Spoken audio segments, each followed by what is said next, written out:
সালামু আলাইকুম বন্ধুরা, কেমন আছেন সবাই? আশা করি অবশ্যই ভালো আছেন। তো আজকে আমাদের আলোচনার মূল বিষয়টা হচ্ছে তামাদিয়ানের। আজকে আমরা শুরু করব। এর আগে আমাদের দুটো ক্লাস ছিল।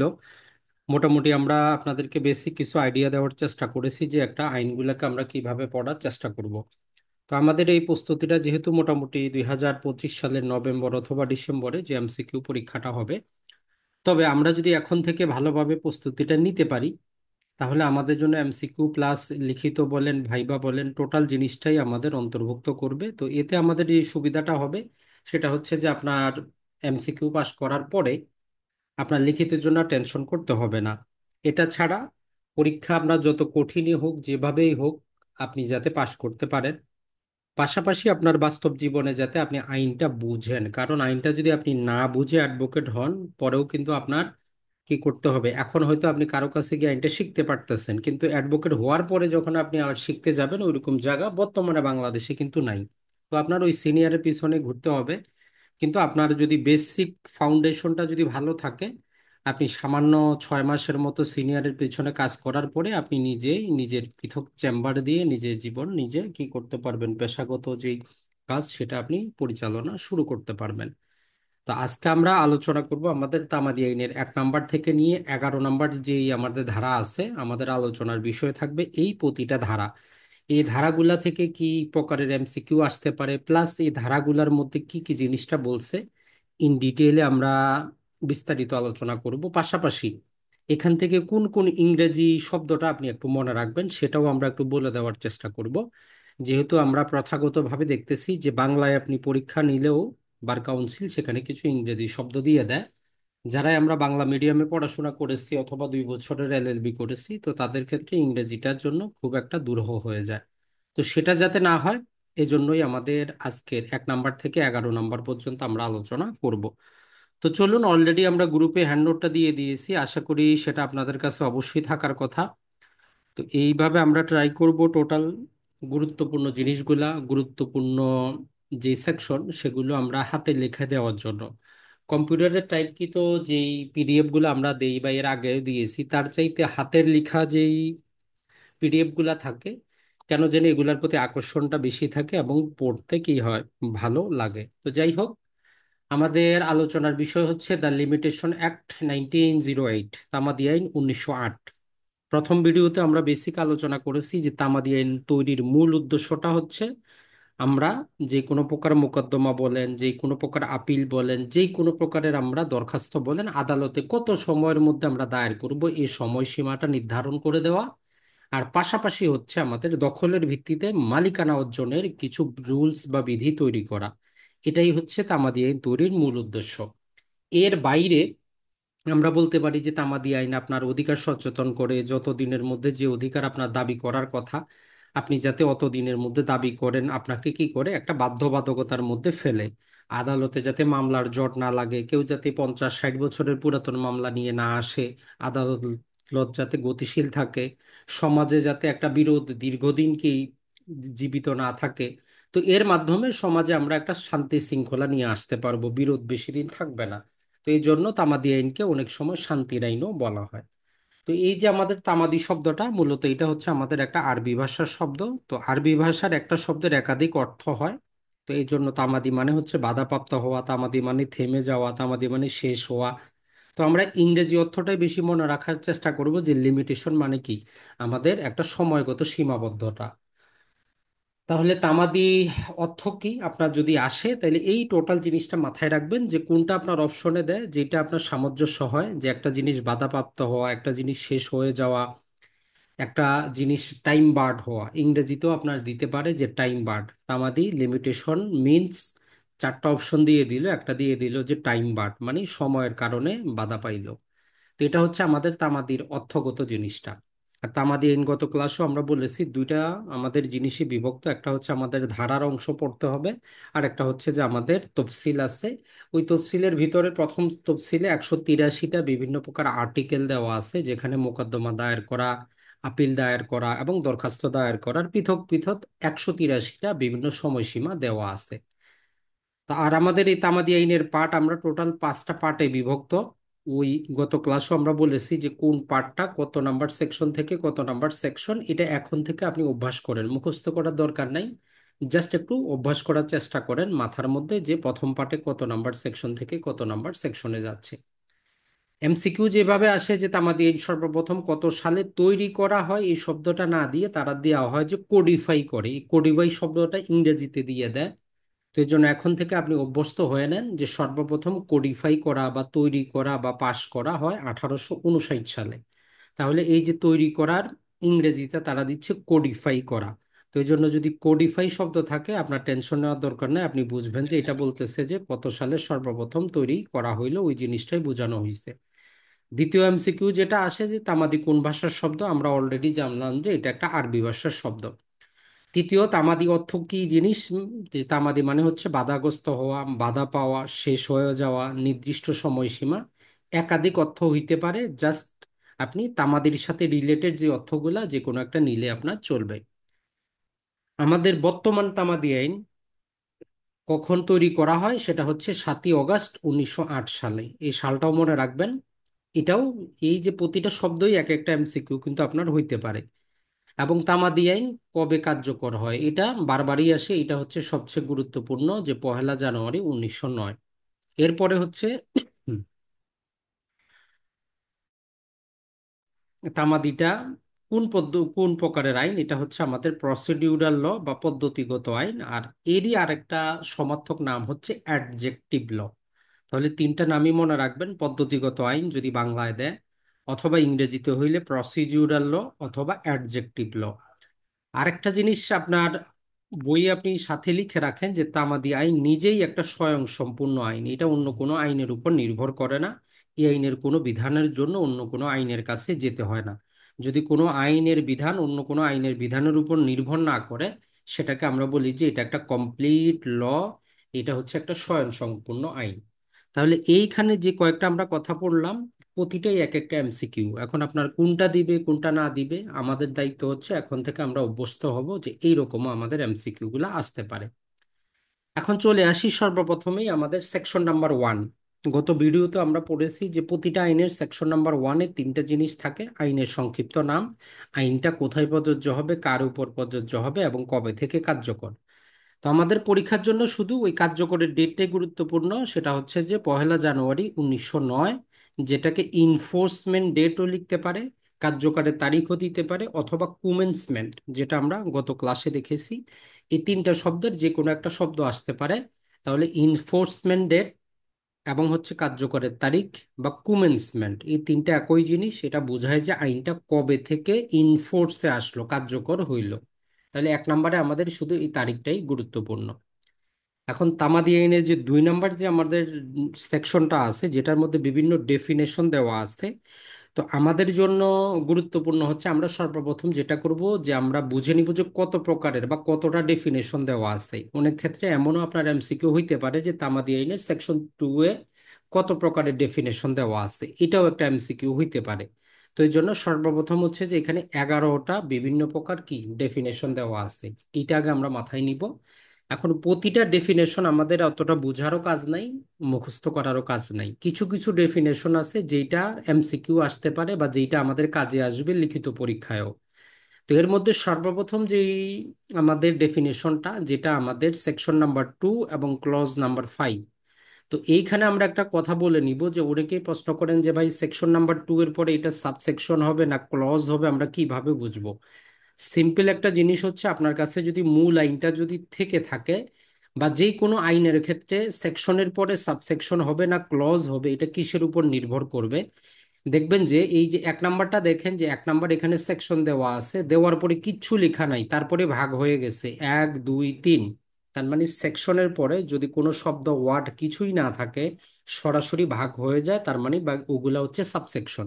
তাহলে 1 নাম্বারের সাবসেকশন 1, সাবসেকশন 2, সাবসেকশন 3। কিন্তু আপনি 2 নাম্বারে দেখেন, 2 নাম্বারে আসার পরে তারা কিছু কথা বলছে, যাই কিছু বলুক আমাদের দেখার বিষয় না, দেখেন যে in this act unless there is anything. তার মানে যখনই কোনো সেকশনের পরে কিছু লেখা থাকবে এবং তারপরে গিয়ে সেখানে কি হবে, ভাগ হবে, তখন ওইটা আর কি হবে না, যে সেকশন 2 সাবসেকশন 1 হবে না, তখন এগুলো হবে আমাদের ক্লজ। মানে section two clause one, section two clause two. তাহলে মূল মনে রাখবেন, সেকশনটা শুরু হওয়ার পরে যদি কিছু লেখা থাকে, তারপরে যদি ভাগ হয়, তাহলে ওই ভাগগুলোকে আমরা বলবো যে ক্লজ। আর যদি সেকশনটা শুরু হওয়ার পরে কিছু লেখা না থাকে, সাথে সাথেই বিভক্ত হয়, যেমন 1 নম্বরে বিভক্ত হইলো, এটা হচ্ছে আমার সাবসেকশন। তো ওই জিনিসটাও এখন মাথায় নিয়ে নেবেন যে কোনটা সেকশন আর কোনটা সাবসেকশন এবং কোনটা ক্লজ। সবচেয়ে গুরুত্বপূর্ণ যেটা, সেটা হচ্ছে যে আমাদের ইজমেন্ট বা সুখাধিকার বা ব্যবহার সত্ত্ব। তিনটা নামই এখন থেকে মাথায় নিয়ে নেন। ইজমেন্ট বা সুখাধিকার বা ব্যবহার সত্ত্ব, মূল কনসেপ্টটা হচ্ছে আপনি অন্যের জমি বা অন্যের জমির উপর দিয়ে বা অন্যের কোনো পুকুর ব্যবহার করার, দীর্ঘদিন ব্যবহার করার ফলে ওই জমির উপরে, ওই পানির উপরে আপনার একটা অধিকার জন্মায়, এটাকে বলি যে আমরা সুখাধিকার। যেখানে জমিটা অন্যজনের, আপনি চলাচল করছেন, তার কারণে আপনার একটা অধিকার জন্মিছে। তো এই জন্য আমরা একে সুখাধিকার বা ইজমেন্ট বা ব্যবহার সত্ত্ব, তিনটা নামই আমরা রাখতে পারি। এখন আসি আইনগতভাবে আসলে এই ইজমেন্ট জিনিসটা কি। তাহলে সর্বপ্রথম আইন বলতেছে যে ইজমেন্ট এমন একটা অধিকার যেটা কোনো চুক্তি থেকে আসবে না। আপনি কারোর সাথে চুক্তি করে কোনো অধিকার নেবেন, ওইটা ইজমেন্ট হবে না। এটা হচ্ছে আমাদের ডেফিনেশনের প্রথম ভাগ, যে কোনো চুক্তি থেকে ওই অধিকারটা আসবে না। এখন আপনার এমসিকিউ হইতে পারে যে সুখাধিকার কোন প্রকারের অধিকার, নিচে 4টা অপশন দিয়ে দিতে পারে যে চুক্তি থেকে আগত অধিকার, দীর্ঘদিন ব্যবহার ফলে অধিকার, বা অনুমতি নিয়ে ব্যবহারের ফলে অধিকার, এরকম 4টা অপশন দিতে পারে। অথবা আপনার সরাসরি জানতে চাইতে পারে যে তামাদি আইনের কত নাম্বার সেকশনে ইজমেন্টকে ডেফিনেশন দেওয়া আছে। তাহলে আমরা সেকশন নাম্বার 2 ক্লজ নাম্বার 5, এটাও আমরা মনে রাখবো। এইবার যে এমসিকিউটা হয়ে গেল, ওই জায়গায় এমন স্পেসিফিক সেকশন সাবসেকশনটা পর্যন্ত চাইছে তারা। তো এখন থেকে যদি আমাদের প্রস্তুতিটা একদম সূক্ষ্ম হয়, তাহলে কোনো সমস্যা হবে না। তাহলে এই যে ইজমেন্ট সুখাধিকার বা ব্যবহার সত্ত্ব, এটা হচ্ছে এমন একটা আপনার অধিকার যেটা কোনো চুক্তি থেকে আসবে না, চুক্তি ছাড়াই আসবে। কিভাবে আসবে? অন্য ব্যক্তির জমির কোনো অংশ, জমিটা আপনার হবে না, আপনি অন্য জনের জমির কোনো অংশ সেটা অপসারণ করা এবং নিজের লাভের জন্য ব্যবহার করার অধিকারী হবেন। অর্থাৎ জমিটা আপনার না, অন্য জনের জমি, জমি থেকে কোনো অংশ বা কোনো জিনিস অপসারণ করা এবং সেটা নিজের লাভের জন্য ব্যবহার করতে পারবেন, এমন হইতে পারে। অথবা অন্যের জমিতে কিছু জন্মানো, অথবা জমির সাথে কিছু সংযুক্ত, যেখানে কিছু কি করা হয়েছে, সংযুক্ত করা হয়েছে। অথবা জীবিকা নির্বাহকারী কিছু অপসারণ এবং দখলের অধিকারী আপনি হবেন। এটা যখন আমরা 26 ধারা পড়ব, সেখানে আমাদেরকে বলে যে সেখানে আপনার আলো হইতে পারে, বাতাস হইতে পারে, চলাচলের রাস্তা হইতে পারে, কোনো জলাশয় ব্যবহার করার কি হইতে পারে, জিনিস হইতে পারে। অর্থাৎ আপনি কি করলেন, এরকম রাস্তা দিয়ে চলাচল করলেন, তো চলাচল করতে করতে আপনার সেখানে অধিকার জন্মাইলো। এখন অন্য যে জমির প্রকৃত মালিক, সে আসে এখানে একটা গাছ লাগায় দিল, তো আপনি তাকে ওই গাছটা সরানোর জন্য বাধ্যতামূলক ভাবে সরাইতে পারবেন যদি আপনার ওই অধিকারটা অর্জিত হয়। সে কি করলো, সে এখানে একটা ওয়াল দিয়ে দিল যাতে আর আপনি না চলতে পারেন। তাইলে আপনার যদি সুখাধিকার অর্জিত হয়, আপনি তারে বলতে পারবেন যে ভাই এটা সরান, আমি এখান দিয়ে চলাচল করব। তো ইজমেন্ট এমন একটা অধিকার যেটা আরো ডিটেইলে আমরা 26-এ পাবো। শুধু ডেফিনেশন থেকে আপনি এমসিকিউর জন্য অ্যাটলিস্ট এতটুকু মনে রাখবেন যে এটা চুক্তি থেকে কোনো অধিকার আসবে না, যেটা একজন ব্যক্তি অন্যজনের যে সম্পত্তির উপর দিয়ে বিভিন্ন কারণে যদি দীর্ঘদিন যাবৎ চলাচল করে, তখন তার যে অধিকারটা আসে, বা ওই সম্পত্তি থেকে কোনো কিছু অপসারণ করা, অথবা ওই সম্পত্তিতে কোনো কিছু লাগানো, অথবা সেখানে কোনো কিছু সংযুক্ত করা, অথবা জীবিকা নির্বাহনকারী কিছু সেখান থেকে অপসারণ করার আপনি অধিকার পাবেন। মানে যার সম্পত্তি, তার উপর আপনি খবরদারি করতে পারবেন, এটা হচ্ছে আমাদের সুখাধিকার। তো এই জন্য সুখাধিকারের ডেফিনেশনটা খুবই গুরুত্বপূর্ণ, এটা সব সময় মনে রাখবেন। আর এইটার সাথে আমরা ওই 26 এবং 27 ধারা আলোচনা করব। তার মানে তামাদি আইনের মধ্যে এই তিনটা সেকশনে আমাদের টোটাল সুখাধিকার আলোচনা করে। যখনই আপনি কোনো কনসেপ্ট পড়বেন, জানার চেষ্টা করবেন যে এইটার সাথে আর কোন কোন ধারা রিলেটেড। এইটা যদি বুঝে একবার পড়তে পারেন, আপনার কাছে একদম আইনটা ইজি মনে হবে। তাহলে সুখাধিকারের জন্য আমাদের এই তিনটা ধারা আমরা পাবো। এরপরে আরেকটা ডেফিনেশন আমাদের জন্য গুরুত্বপূর্ণ, যেটা থেকে এমসিকিউ আসে। এই তামাদি আইনের বিভিন্ন জায়গায় আমরা পাবো, যদি আপনি সরল বিশ্বাসে মামলাটা দায়ের করেন, যদি সরল বিশ্বাসে প্রসিকিউট করেন, যদি সরল বিশ্বাসে কাজটা করেন। এখন এই সরল বিশ্বাস মানে কি? আমরা পেনাল কোডে যখন যাব, সেখানেও আমরা গুড ফেইথ পাবো। তো উভয় জায়গার ডেফিনেশন একই।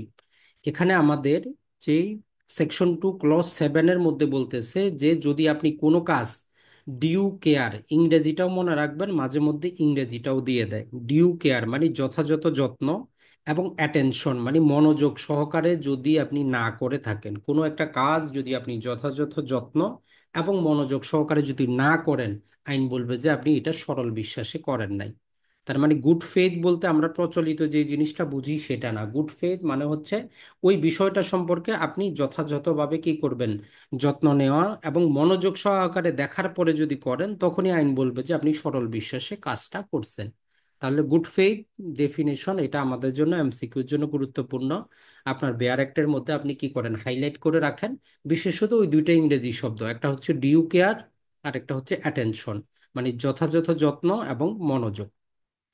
এরপরে মূলত এই দুইটাই হচ্ছে আপনার এমসিকিউর জন্য কি আমাদের প্রশ্ন, এর চাইতে বেশি আমাদের দরকার নাই। কিন্তু যখন আমরা তামাদির শিডিউল পড়তে যাব, তখন ওইখানে আমরা অনেকগুলো আর্টিকেল পাবো বিল অফ এক্সচেঞ্জ, প্রমিসারি নোট, বন্ডের উপর। তো ওই তিনটা জিনিস সম্পর্কে একটু বেসিক ধারণা থাকতে হবে, তবে আমাদের এমসিকিউর জন্য অতটা কোনো কাজের না। তো যেহেতু আমরা ফাউন্ডেশন থেকে পড়তেছি, একটু শুধু আমরা ধারণা নিব। আবারও বলতেছি, এটা শুধু আমরা পড়বো যেহেতু অনেকগুলো অনুচ্ছেদ দেওয়া আছে, প্রমিসারি নোট, বিনিময় পত্র এবং মুসলেখা রিলেটেড, ওই জন্য এটা আমরা পড়াচ্ছি। ওটা অতটা গুরুত্বপূর্ণ না এমসিকিউর জন্য। প্রথমেই বুঝেন যে এই বিল অফ এক্সচেঞ্জ এই জিনিসটা কি। এখন তামাদি আইনে এখানে ডেফিনেশন না দিয়ে বলতেছে যে এই যে ব্যাংকের চেকগুলো আছে অথবা হুন্ডি আছে, এটাও বিল অফ এক্সচেঞ্জের অন্তর্ভুক্ত হবে। তো প্রকৃতভাবে আমরা যদি নেগোশিয়েবল ইনস্ট্রুমেন্ট অ্যাক্ট পড়ি, সেখানে বলে যে বিল অফ এক্সচেঞ্জ হচ্ছে এমন একটা, আপনার বলতে পারি ড্রাফট বা পত্র। যেমন আমরা ব্যাংকে কি করি, বিভিন্ন প্রকার পে অর্ডার করি। ওই পে অর্ডার করার ক্ষেত্রে নির্দিষ্ট একটা ফর্ম আমরা ফিল আপ করে দেই, ফিল আপ করার পর সেটা জমা করি। তো এখানে বলতেছে যে বিল অফ এক্সচেঞ্জ হচ্ছে একটা লিখিত আদেশ যা কোনো ব্যক্তিকে করা হয়। আপনি লিখিত আকারে একজন ব্যক্তিকে একটা আদেশ দিলেন যে আরেকজন ব্যক্তিকে একটা টাকা পয়সা পরিশোধ করে দেওয়া হোক, যে অন্য ব্যক্তিকে টাকা প্রদান করা হোক। সহজে বুঝেন, আপনি যে চেকটা লেখেন, চেকের মধ্যে কি করেন, আপনি একজনের নাম লিখে দেন, নাম লিখে ওই ব্যাংকে নির্দেশ দেন। আপনার চেকটা যখন ব্যাংকে যায়, তার মানে আপনার এই কথাটা ব্যাংক কি করে, পালন করে। তাহলে আপনি ব্যাংকে নির্দেশ দিলেন যে এই চেকটা ব্যাংকে নিয়ে যাবে, তাকে তাকে টাকাটা পরিশোধ করা হয়। তো এই জন্য বিল অফ এক্সচেঞ্জের মূল কনসেপ্ট হচ্ছে একটা লিখিত আদেশ যা কোনো ব্যক্তিকে করা হয় অন্যকে টাকা প্রদান করার জন্য। তো এটাই হচ্ছে আমাদের বিল অফ এক্সচেঞ্জ। আর তামাদি আইন বলতেছে আমাদের বর্তমান যে ব্যাংকের চেক, এগুলাও একটা বিল অফ এক্সচেঞ্জের অন্তর্ভুক্ত হবে। আর হচ্ছে আমাদের যে হুন্ডি, গত ক্লাসে আমরা হুন্ডিটা আলোচনা করেছি। হুন্ডিটা কি, যেহেতু পূর্বে ব্যাংকিং ব্যবস্থাটা ছিল না, তো বর্তমানে চেকের মতোই পূর্বে হুন্ডি ছিল, হুন্ডি গ্রাহক ছিল, হুন্ডির এজেন্ট ছিল। তো তারাও এইরকম চেকের মতো লিখিত দিলে তারা হুন্ডির বিনিময়ে টাকাটা দিয়ে দিত। এখন আসি আমরা প্রমিজারি নোট। তাইলে প্রমিজারি নোটটা কি? প্রমিজারি নোটটা কিছুই না, আপনি নিজে একটা কাগজের মধ্যে নিজের উপর বাধ্য করতেছেন অন্যকে টাকা পরিশোধ করবেন।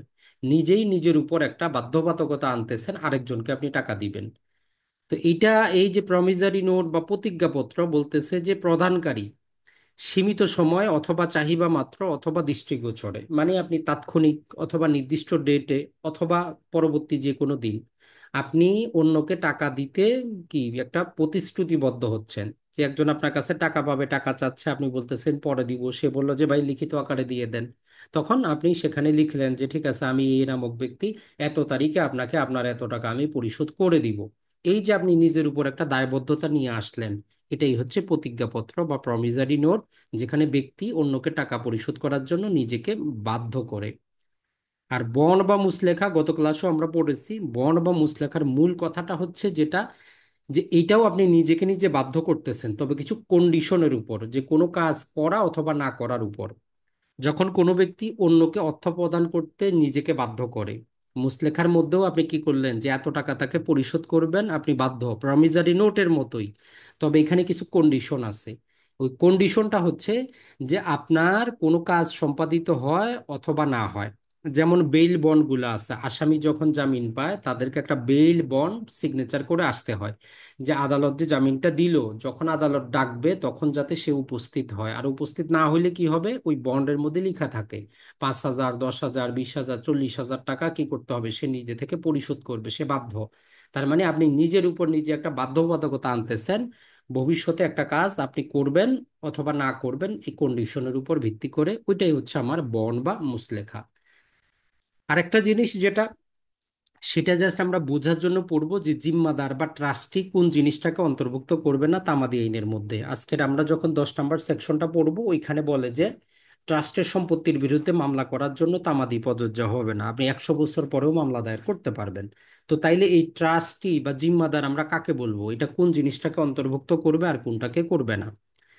তো এইরকম ক্ষেত্রে আমাদের যে জিনিসটা বলতেছে সেটা হচ্ছে যে 1 নম্বরে বলতেছে যে বেনামদার বা বেনামি ট্রানজেকশন যিনি করেন উনি অন্তর্ভুক্ত হবেন না।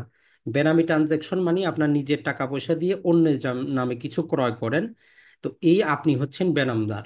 2 নম্বর হচ্ছে যে আপনি কারো কাছ থেকে টাকা পয়সা ঋণ নিছেন, ঋণের টাকা সম্পূর্ণ পরিশোধ করে নিছেন, এখন আপনার সম্পত্তিটা এখনো তার দখলে আছে। তার মানে ঋণ পরিশোধের পরেও যদি যে বন্ধক গ্রহীতার নিকট সম্পত্তিটা থাকে তাইলে ওইটা জিম্মা হিসাবে আছে বলে আইন ধরবে না। এরপরে হচ্ছে অবৈধ দখলদার, কেউ যদি আপনার সম্পত্তি অবৈধভাবে দখল করে খায়, সে এই তামাদি আইনের জন্য জিম্মাদার হিসাবে আসবে না। আরেকটা যেটা সেটা হচ্ছে যে আমাদের এই যে বাদী বিবাদী আর মোকদ্দমা, এই তিনটা আমাদের নর্মালি এমসিকিউতে আসবে না, আমরা আইন বোঝার জন্য জাস্ট একটু বুঝবো যে বাদীকে বিবাদীকে আর মোকদ্দমা জিনিসটা কি। মূলত বাদীকে তামাদি আইনের ডেফিনেশনে দেওয়া নাই। বাদীকে আমরা, আপনি যিনি মামলা করেন উনি হচ্ছেন বাদী। তো অনেক ক্ষেত্রে যেটা হয় যে আপনার বাবার বিষয় ছিল, বাবা মারা গেছে, আপনি মামলা করতেছেন, অথবা আপনার বন্ধুর বিষয় ছিল, আপনারে পাওয়ার অফ অ্যাটর্নি দিয়েছে, আপনি তার হয়ে মামলা করতেছেন। তো মূলত বাদী হচ্ছে যে যিনি মামলা করেন, অথবা যার থেকে অথবা যার মাধ্যমে মামলা করার আপনি অধিকার পান। তাহলে দুইটা জিনিস, একটা হচ্ছে যে যার থেকে আপনি পাইলেন, কেউ আপনারা পাওয়ার অফ অ্যাটর্নি দিল যে ভাই আমার হয়ে মামলাটা করেন, তাহলে আপনিও বাদী হবেন। অথবা যার মাধ্যমে আপনি পাইছেন, যেমন আপনার বাবা মারা গেল, আপনার বাবা একটা চুক্তি করছিল, এখন আপনি অধিকার পাইছেন চুক্তি প্রবলের, তাহলে আপনার বাবার মাধ্যমে আপনি পাইছেন, তাহলে আপনিও হবেন বাদী। আর বিবাদী ক্ষেত্রে জাস্ট রিভার্সটা, যে মামলা কি করে মোকাবিলা করে যার বিরুদ্ধে মামলাটা করা হয়, অথবা যার কাছ থেকে অথবা যার মাধ্যমে আপনি মোকাবিলা করার জন্য দায়িত্বপ্রাপ্ত হয়েছেন, বাধ্যবাধকতা আপনার উপর চলে আসছে। আপনার বাবা ঋণ নিছিল, এখন যার কাছ থেকে নিছিল সে মামলা করে বসে আছে, বাবা মারা গেছে, এখন আপনাকে তারা বিবাদী করতেছে, তার মানে আপনার বাবার বার্ডেনটা আপনার উপর চলে আসছে। একই রকম ভাবে এই সুট বা মোকদ্দমা জিনিসটা কি আমাদের এই তামাদি আইনের এখানে বলা নাই। এমনকি আমাদের দেওয়ানি কার্যবিধিতেও আর যে জিনিসটা মোকদ্দমা জিনিসটা কি এটা ডেফিনেশনে দেওয়া নাই, জাস্ট এখানে বলতেছে যে তামাদি আইনের জন্য যেখানে যেখানে আমরা বলবো যে সুট বা মোকদ্দমা, আপনি বুঝবেন এটার মধ্যে আপিল নাই, এটার মধ্যে আবেদন নাই, মানে সুট আপিল এবং আবেদনকে অন্তর্ভুক্ত করে না। কিন্তু দেখবেন আপনারা যদি কি করেন, সুট ভ্যালুয়েশন অ্যাক্ট পড়েন, কোর্ট ফি অ্যাক্ট যখন পড়বেন, ওই কোর্ট ফি অ্যাক্ট পড়লে আপনাকে বলবে যে সুট ইনক্লুড আপিল এবং আবেদন, মানে হচ্ছে আপনি আপিল করার জন্য আপনার আবার সমপরিমাণ কোর্ট ফি দিতে হয়। তো ওই সুট ভ্যালুয়েশন অ্যাক্টের মধ্যে পাশাপাশি কোর্ট ফি অ্যাক্টে ওইখানে আপিল বলে কোনো শব্দ নাই, বলা আছে সব জায়গায় সুটই দেওয়া আছে। তার মানে আপিল করার সময় যদি সেখানে যদি না বলে যে সুট ইনক্লুড আপিল, তাহলে আপনি বলবেন যে আপিল করতে তো টাকা পয়সা লাগার কথা না। তো ওই জন্য তামাদি আইনের ক্ষেত্রে সুট একটা পৃথক জিনিস, আপিল একটা পৃথক জিনিস, অ্যাপ্লিকেশন একটা পৃথক জিনিস। আর যখন আমরা কোর্ট ফি আইনে যাব তারা বলতেছে যে তিনটে একই জিনিস, এই জিনিসটা একটু বুঝবেন। তাহলে এই ডেফিনেশন যেগুলো আমরা বললাম, সর্ব অবস্থায় আপনি দুইটা ডেফিনেশন ভালো করে মুখস্থ রাখবেন, একটা হচ্ছে ইজমেন্ট বা সুখাধিকার, আর একটা হচ্ছে গুড ফেইথ। আর বাকি যেগুলো আছে ওটা আমাদের অতটা দরকার নাই, শুধুটা আমাদের শিডিউলের জন্য আমরা বিল অফ এক্সচেঞ্জ, প্রমিসারি নোট এবং মুসলেখা, এই তিনটা একটু জানলাম। আর যেটা হচ্ছে বাদী বিবাদী এবং হচ্ছে যে মোকদ্দমা, এটা এমসিকিউ আসার মতো না, তারপরে জাস্ট একটু জেনে রাখলেন। তো এটা ছিল আমাদের ওভারভিউ। তো এখন আমরা শুরু করি পার্ট নাম্বার 2। তাহলে পার্ট 1 আমাদের দুইটা সেকশনই ছিল, পার্ট হচ্ছে 2। এই পার্ট 2 এ মূলত আলোচনা যেটা করে সেটা হচ্ছে যে একটা তামাদি গণনা কখন শুরু হবে, অথবা মামলা দায়ের হইলে যদি তামাদিতে সমাপ্ত হয় মামলাটা খারিজ হবে, অথবা কোনো কারণে সময় বর্ধিত করা যায় কিনা, মূলত এই কয়টা বিষয় নিয়ে আলোচনা করে। এখন আসেন ধারা 3। তো আগে সবগুলা ধারার আপনার দায়িত্ব হচ্ছে হেডিংটা মনে রাখবেন, যেহেতু আপনারা প্রথমবার এখন এমসিকিউ ক্লাসে আসছেন, তো এই জন্য আপনার দায়িত্ব হচ্ছে কি হেডিংটা মনে রাখবেন। তো ইংরেজি কিছু কিছু হেডিং মনে রাখতে হবে, কিছু কিছু এই যে বাংলায় কিছু কিছু, কারণ অনেক পরীক্ষায় যেটা হয়েছে যে টোটাল ইংরেজি হেডিংটাই উঠে তুলে দিয়ে বলতেছে এটা কত ধারার মধ্যে আছে। তো এই জন্য যে গুরুত্বপূর্ণ যেটা এমসিকিউতে আসার মতো আমরা সেটা বলে দিব। আপনারও দায়িত্ব হচ্ছে একটু দাগিয়ে রাখবেন যাতে একটু চোখ পড়ে। আর বাংলা শব্দটাও জানবেন। তো মূলত তামাদি আইনের যে 3 নাম্বার যদি আমরা সেকশনটা বলি, এর হেডিংটা হচ্ছে ডিসমিসাল অফ স্যুট, মানে তামাদি দোষে মামলা খারিজ। তাহলে বাংলাটা মনে রাখবেন যে তামাদি দোষে বা তামাদির অন্তে মামলা খারিজ, বা তামাদির অন্তে মামলা কি দেওয়া বাদ। এখন আপনি প্রথমে আপনার দায়িত্ব হচ্ছে প্রতিটার হেডিংটা মনে রাখার চেষ্টা করবেন। হেডিংটা যদি আপনার মনে থাকে তখন আপনি ভিতরে যাইতে পারবেন। তাহলে বাংলা হেডিংটা মনে রাখবেন, তামাদি দোষে মোকদ্দমা খারিজ। এটা জাস্ট মনে রাখার জন্য মনে রাখবেন। তাহলে 3 নাম্বার সেকশনের মূল হচ্ছে তামাদি দোষে মামলা খারিজ। একই রকম ভাবে 4 নাম্বারে যখন আসবো, আদালত বন্ধ থাকলে পরের দিন মামলা দায়ের করা যাবে। 4 নাম্বার 5 নাম্বার যখন আমরা পড়বো, যে কিছু কিছু ক্ষেত্রে আমরা সময়টা বর্ধিত করতে পারবো। 6 নম্বরে যখন যাব, বৈধ অপারগতা। 7 নম্বরে একাধিক ব্যক্তির অপারগতা। 8 নম্বরে বিশেষ ব্যতিক্রম। 9 নম্বরে সময়ের অবিরাম চলন। এইভাবে শুধু আগে আগে হেডিংটা মনে রাখার চেষ্টা করব, এবং তারপরে আমরা যাব ভিতরে। হেডিংটা মনে থাকলে আপনার যে সুবিধাটা হবে সেটা হচ্ছে, যখন আপনি রিভিশনটা দিবেন, যখন ওই হেডিংটা একটু মনে করার চেষ্টা করবেন, যদি আপনার হেডিং এর ছোট্ট বিষয়বস্তু না হয়, মনে কিন্তু থাকবে না। তো যাই হোক, তামাদি দোষে মামলা খারিজের ভিতরে বিস্তারিত যেটা, এটা এই জন্যই পড়তে হবে যে এমসিকিউ গুলাও কি হচ্ছে এখন মোটামুটি বিশ্লেষণ ধর্মী এমসিকিউ দেয়। তো এখানে আমাদের হচ্ছে তামাদি অন্তে দায়েরকৃত মোকদ্দমা, আপিল এবং দরখাস্ত অবশ্যই খারিজ হবে। এখানে আমরা একটা শব্দ ব্যবহার করছি, দেখেন যে অবশ্যই, এর ইংরেজি হচ্ছে শেল। যে কোনো আমাদের 7টা সাবজেক্ট পড়বো, এখানে 2টা শব্দ আপনারে বুঝে নিতে হবে, যে যখনই শেল শব্দটা থাকবে তার মানে এইটা বিচারকের বা আদালতের আর এখতিয়ার প্রয়োগ করার ক্ষমতা নাই, তার এটা করতেই হবে, সে বাধ্য। যারা আইন তৈরি করছে তারা ডাইরেক্ট করে দিয়েছে, নির্দেশনা দিয়ে দিয়েছে যে আপনি এটা খারিজ করতে বাধ্য করবেনই, আপনার নিজের সেখানে কোনো ক্ষমতা খাটাবেন না। আর যদি মেয়ে শব্দ ব্যবহার করা হয়, তখন বিচারকের এখতিয়ার থাকে, সে চাইলে যেটা খুশি সেটা করতে পারে আইনের মধ্যে। তো এই জন্য পেনাল কোড আপনি যখন পড়বেন, বিভিন্ন প্রকার শাস্তির ক্ষেত্রে দেখবেন যে কোথাও দেওয়া আছে যে শেল, তারে বাধ্যতামূলক মৃত্যুদণ্ডই দিতে হবে। আবার কোথাও বলা আছে যে মেয়ে, অর্থাৎ বিচারক চাইলে দিতে পারে। তো এই জন্য যখন আমরা আইনগুলা পড়বো 7টা, এই জিনিসটা একটু মাথায় রাখার চেষ্টা করব যে কি বলা হচ্ছে। এটা বলার মেইন কারণ হচ্ছে যেটা, যখন আপনি, আপনার কাছে বেয়ার একটা আছে, যখন আপনি পড়তে যাবেন 3 নম্বরে, জাস্ট আপনি কি করবেন, একটু স্মরণ করবেন যে এখানে বলা আছে যে শেল বি ডিসমিস। এখন এই যে শেল বি ডিসমিস এর জায়গায় এমসিকিউতে আপনারে 4টা অপশনে একটার মধ্যে দিয়ে দিল শেল বি ডিসমিস, অথবা দেওয়া হইলো যে মে বি ডিসমিস। পার্থক্য শুধু সামান্য। শেল মানে হচ্ছে বিচারকের আর কিছু করার নাই, আইনে যেহেতু বলতেছে যে তামাদির অন্তে মোকদ্দমা, আপিল এবং দরখাস্ত খারিজ করতে হবে, তো বিচারক খারিজ করতে বাধ্য। তো এই জন্য এমসিকিউতে আপনার জন্য অপশন চলে আসে এরকম, যে একটা মামলা তামাদি অন্তে দায়ের হইলো, এখন বিচারক কি করবেন? পক্ষদেরকে, তাদেরকে শুনানির সুযোগ দিবেন। পক্ষরা চুক্তি যদি করে বর্ধিত করার জন্য আপত্তি না করলে উনি গ্রহণ করবেন, না উনি অবশ্যই খারিজ করবেন, না উনি খারিজ করতে পারেন। তাহলে 4টা অপশনের মধ্যে আপনার অ্যান্সার তখনই আপনি দিতে পারবেন যখন এইটা আপনার ক্লিয়ার থাকবে, যে তামাদি অন্তে দায়েরকৃত প্রতিটা মোকদ্দমা, প্রতিটা দরখাস্ত, প্রতিটা আপনার যে কোনো প্রকারের আপিল বিচারক খারিজ করতে বাধ্য, তারে খারিজ করতে হবে, তার কোনো অপশন নাই, কিছু করার নাই। মানে সে এখানে রোবটের মতো কাজ করবে, তার ডানে বামে তাকানোর সুযোগ নাই। এমনকি যদি বিবাদী বা অপরপক্ষ কি করে, কোনো আপত্তি দায়ের নাও করে, নর্মালি দেওয়ানি মামলা হচ্ছে পক্ষদের মধ্যে, পক্ষরা যদি কোনো কিছু আবেদন করে তখনই আদালত দেয়। কিন্তু তামাদি এমন একটা জিনিস, তামাদি বলতেছে যে কি, এটা হচ্ছে আইনগত বিষয়, কোনো পক্ষের অধিকার না, এটা হচ্ছে আইনগত একটা বাধ্যবাধকতা। ওই জন্য বিচারক যেহেতু আইন পালন করার জন্য আদালতে উপস্থিত থাকেন, তো এই জন্য 3 ধারা বিচারকের জন্য বাধ্যতামূলক। তো এটা অলরেডি আমরা আমাদের নোটে ইনক্লুড করে দিয়েছি, যে বিবাদী তামাদির বিষয় আপত্তি না করলেও খারিজ হবে। তাহলে দ্বিতীয় আর একটা আপনি এমসিকিউর অপশন পাইলেন কি, অপরপক্ষ আপত্তি না করলেও খারিজ হবে। তারপর আদালতের জন্য তামাদি দেখা বাধ্যতামূলক। তামাদির মধ্যে মামলাটা দায়ের হয়েছে কিনা এটা দেখা তার জন্য বাধ্যতামূলক। আদালত বিবেচনামূলক ক্ষমতা প্রয়োগ করে তামাদি মওকুফ করতে পারেন না। তামাদি আইনগত বাধ্যবাধকতা, তাই পক্ষদ্বয় চুক্তি করে তামাদি মওকুফ করতে পারেন না। অনেক ক্ষেত্রে আপনার বিশেষত এই 3টা 4টা শব্দ ব্যবহার করে, যে বিবাদী আপত্তি করে নাই, এখন আপনি কি মনে করেন? বিবাদীরা চুক্তিনামা সাবমিট করলো যে আমাদের তামাদির বিষয়ে আপত্তি নাই, বিচারক এখন কি করবে? তো সব জায়গায় হচ্ছে যে কিছুই কারো কিছুই করার নাই, যেহেতু তামাদি একটা আইনগত বিষয়, অতএব এইটা বিচারক দেখতে বাধ্যতামূলক। যদি তামাদির পরে হয় তাহলে উনি খারিজ করে দিবেন, কোনো পক্ষের কথা শুনবেন না, কারণ এটা পক্ষের কোনো অধিকার না, পক্ষের কোনো দাবি না।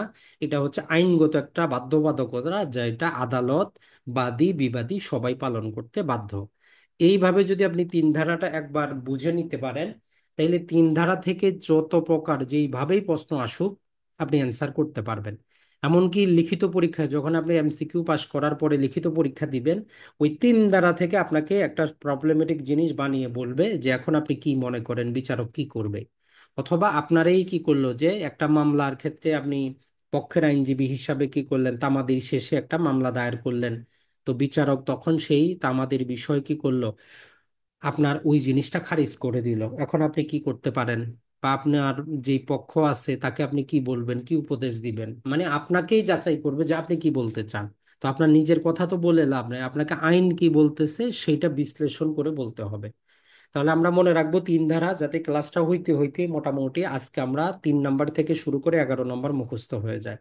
হেডিং আমাদের কি হবে, হেডিংটা হচ্ছে তামাদি দোষে মামলা খারিজ।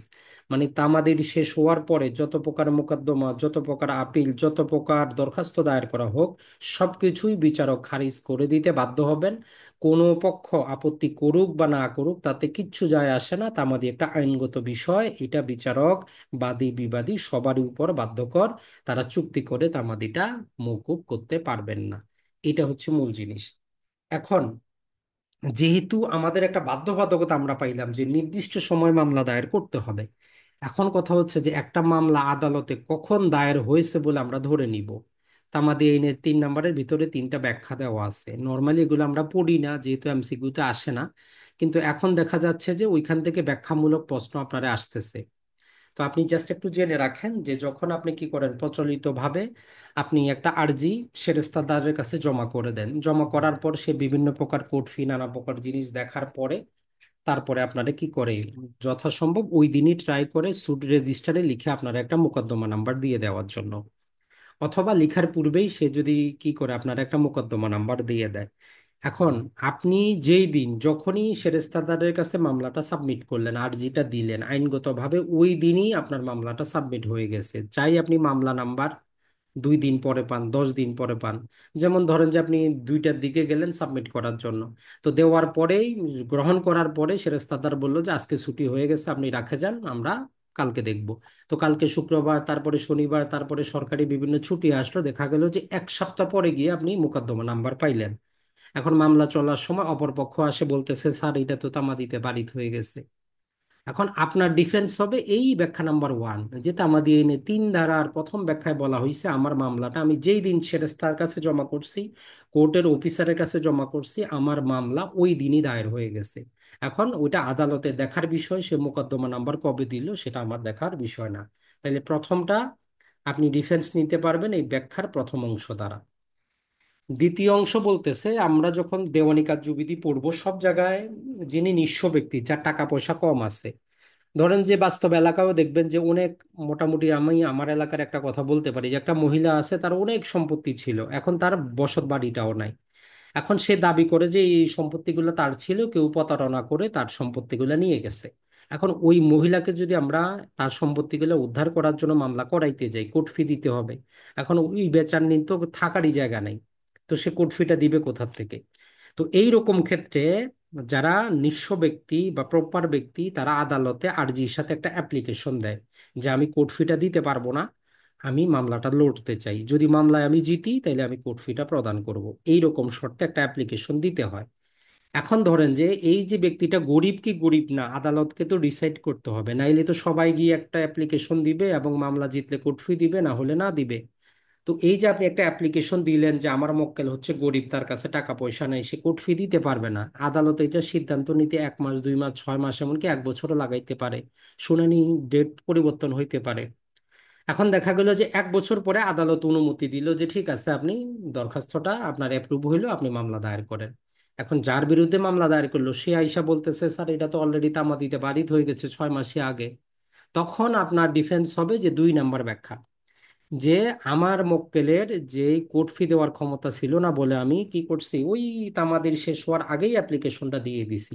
যেই দিন আমি অ্যাপ্লিকেশনটা আদালতে সাবমিট করছি, তামাদি আইনের 3 ধারার দ্বিতীয় অংশ ব্যাখ্যা বলতেছে যে আমার মামলাটা সেই দিনই দায়ের হয়ে গেছে। চাই আদালত 5 বছর নেক আর 10 বছর নেক দরখাস্ত ডিসাইড করতে, ওইটা আমারও পারগতা না, ওটা আদালতের অপারগতা।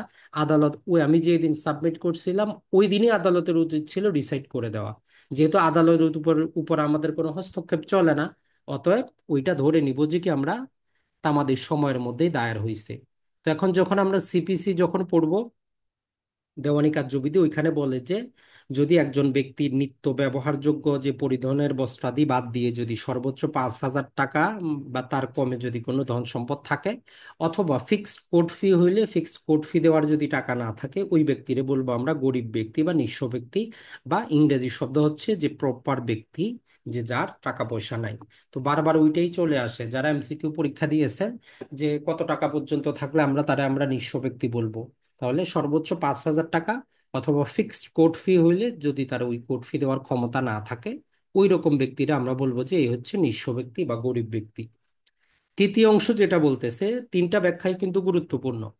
তৃতীয় অংশ যেটা বলতেছে, এই যে ধরেন যে আমাদের ইভেলি ছিল, সবাই কোটি কোটি টাকা বিনিয়োগ করছে, বিভিন্ন কোম্পানিও করছে, ব্যক্তিরাও করছে। এইরকম যদি কোনো কোম্পানি আদালতের মাধ্যমে কি হয়ে যায়, বন্ধ হয়, আদালতের মাধ্যমে ওই কোম্পানিটা বন্ধ করে দেওয়ার সিদ্ধান্ত হয়, যেটাকে আইনের ভাষায় বলে যে ওয়ান্ট অফ করা। অর্থাৎ একটা কোম্পানি যখন বন্ধ হয়ে যাচ্ছে, ওই কোম্পানির সাথে আপনার নানা প্রকার লেনদেন থাকতে পারে। তো আদালত নর্মালি কি করে, বাংলাদেশে একটা কোম্পানিকে দেউলিয়া ঘোষণা করার পরে সেখানে একজন অ্যাডমিনিস্ট্রেটর নিয়োগ করে দেয়, লিকুইডেটর নিয়োগ করে দেয়, যারা বলে যে অফিসিয়াল লিকুইডেটর। এই যে আমরা বারবার শুনি ব্যাংকগুলো দেউলিয়া হয়ে যাবে, দেউলিয়া হয়ে যাবে, একটা ব্যাংক যদি দেউলিয়া হয় তাইলে সেখানে আপনার নানা প্রকার হিসাব আছে। তো ব্যাংক দেউলিয়া হলে তো আর ব্যাংকের কর্মকর্তারা আপনি খুঁজে পাবেন না, তাইলে যাবেন কার কাছে? তো তখন আদালত একজন অফিসিয়াল লিকুইডেটর কি করে, ঠিক করে দেয় যে এই ব্যক্তি, এই যে অবসায়ন করা হচ্ছে এই কোম্পানিটারে, তার যাবতীয় হিসাব নিকাশ সে করবে, যে কত টাকা কার কাছে পাবে, কত টাকা কাকে দিতে হবে। তো সর্বপ্রথম আপনি যেই দিন ওই অফিসিয়াল লিকুইডেটরের কাছে আপনার দাবি উপস্থাপন করছেন যে আমি তার কাছে কি 20 লাখ টাকা পাবো, তখন এই লিকুইডেটর যাবতীয় হিসাব করতে 5 বছর সময় নিছে। আয় ব্যয়, অ্যাসেট এবং তার যে লাইবিলিটি আছে ওইটা হিসাব করতে সে 5 বছর নিছে। 5 বছর পরে দেখা গেল যে সে আপনার 1 টাকাও দিল না। এখন আপনি আপনি সংক্ষুব্ধ হয়ে আদালতে মামলা করবেন। এখন অপরপক্ষ তো আইসা বলবে যে এটা তো তামা দিতে পারি, পাওনা টাকা আদায়ের সময় হচ্ছে 3 বছর। তো এই তৃতীয় অংশ আইসা বলতেছে যে না, যেই দিন আপনি সর্বপ্রথম ওই যে অফিসিয়াল লিকুইডেটরের কাছে দাবি জানাইছিলেন যে আমি এই ব্যক্তির কাছে এত টাকা পাবো, আইনগতভাবে আমরা ধরে নিব আপনি মামলাটা ওই দিনই দায়ের করেছেন। তাহলে এই তিনটা ব্যাখ্যা আপনার জন্য খুবই গুরুত্বপূর্ণ যদি প্রবলেমেটিক এমসিকিউ আসে। তাহলে সর্বপ্রথম হচ্ছে একটা মামলা কখন দায়ের হয়েছে বলে আমরা ধরে নিব, যেই দিন আপনি সেরেস্তায় জমা করলেন, কোর্ট অফিসারের কাছে সাবমিট করে দিলেন, মামলা ওই দিনই সাবমিট হয়ে গেছে।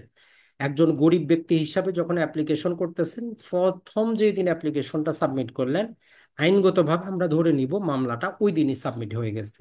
আর যদি কোম্পানির অবসায়ন রিলেটেড হয়, আদালত যদি অফিসিয়াল লিকুইডেটর ঠিক করে দেয়, তাহলে সর্বপ্রথম যেই দিন আপনি অফিসিয়াল লিকুইডেটরের কাছে আপনার দাবিটা জানাইলেন যে এত টাকা আমি তার কাছে পাবো, আইন ধরে নিবে মামলাটা আপনি ওই দিনই সাবমিট করে নিছেন।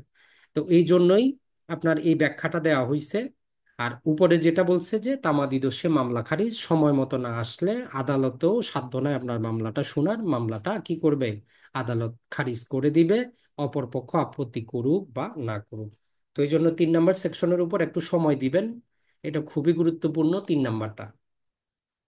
এখন আসি আমরা 4 নম্বর। 4 নম্বরে বুঝার কিছুই নেই, একদম সিম্পল জিনিস, সেটা হচ্ছে যে আপনারে ধরেন যে আদালত বা আইনে 3 বছর সময় দেওয়া আছে, যে পাওনা টাকা উদ্ধারের সময়সীমা 3 বছর, মহারণা সময়সীমা 3 বছর। এখন আপনি প্রথম দিন মামলা করবেন, না ওই যে 2 বছর 11 মাস 29 দিনে মামলা করবেন, এটা নিজস্ব ব্যাপার আপনার, আপনার উপর আদালত কোনো প্রভাব খাটাইতে পারে না। মানে আপনি যদি ওই 2 বছর 11 মাস 29 দিনে মামলা দায়ের করতে যান, আদালত এই কথা বলতে পারবে না যে এতদিন আপনি আসেন নাই কেন, কারণ আপনারে 3 বছর দেওয়া হয়েছে, এখন আপনার খুশি আপনি কোন দিন মামলা দায়ের করবেন। এখন আপনি গেছেন শেষ দিনে মামলা দায়ের করতে, যা দেখেন যে আদালত হচ্ছে বন্ধ। আপনি আপনার সময়ের মধ্যে মামলা দায়ের করতে গেছেন, এখন সমস্যা হচ্ছে সেই দিন আদালতই বন্ধ। এখন যেহেতু আদালত বন্ধ, সমস্যাটা তো আপনার না, সমস্যাটা তো আদালতের। তো এই জন্য বলতেছে, যদি দেখা যায় যে তামাদির শেষ দিনে আপনি কোনো মোকদ্দমা দায়ের করতে গেছেন, কোনো দরখাস্ত দায়ের করতে গেছেন, কোনো আপিল করতে গেছেন, তিনোটা উপরই প্রযোজ্য, আর গিয়ে দেখলেন আদালতটা বন্ধ, তাহলে আইনগতভাবে বলতেছে যে পরবর্তী যেই দিনে আদালতটা পুনরায় খুলবে।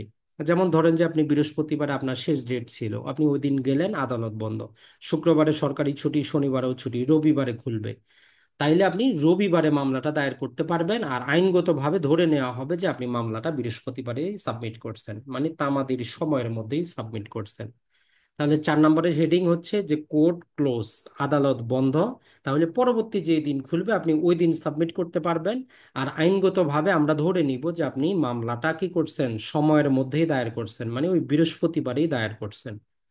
তবে এখানে জাস্ট একটু আপনি আপনার বইয়ের মধ্যে এডিশন করে নেন, যে উচ্চ আদালতের একটা রায় হচ্ছে, নজির হচ্ছে, যদি ওই বিচারক যদি ছুটিতে থাকে, যেই আদালতে মামলাটা দায়ের করতেছেন, ওই সংশ্লিষ্ট বিচারক যদি ছুটিতে থাকে, আদালত খোলা আছে কিন্তু বিচারক ছুটিতে, তাহলে আমরা ধরে নিব আদালত বন্ধ। এটা আইনে লেখা নাই, এটা হচ্ছে আদালতের নজির, এটা দিয়েই এমসিকিউ দিতে পারে, লিখিতর মধ্যে আপনারে দিতে পারে। তাহলে বিচারক যদি ছুটিতে থাকে, যেই আদালতে মামলাটা সাবমিট করবেন, ওই বিচারক ছুটিতে থাকলে আইনগতভাবে আমরা ধরে নিব যে ওই দিন আদালত বন্ধ। তাহলে পরবর্তী যে দিন ওনার ছুটি শেষ হয়ে আসবে, ওই দিন আপনি মামলাটা সাবমিট করতে পারবেন, আর আইনগতভাবে ধরে নেওয়া হবে যে আপনি ওই সময়ের মধ্যেই মামলাটা দায়ের করছেন। তাহলে 4 নম্বরের ভিতরে আমাদের অত কিছুই আর নাই, আদালত বন্ধ থাকলে পরবর্তী যেই দিন পুনরায় খুলবে, ওই দিন আমরা মোকদ্দমা সাবমিট করতে পারবো। এখন চলে আসেন 5 নাম্বার।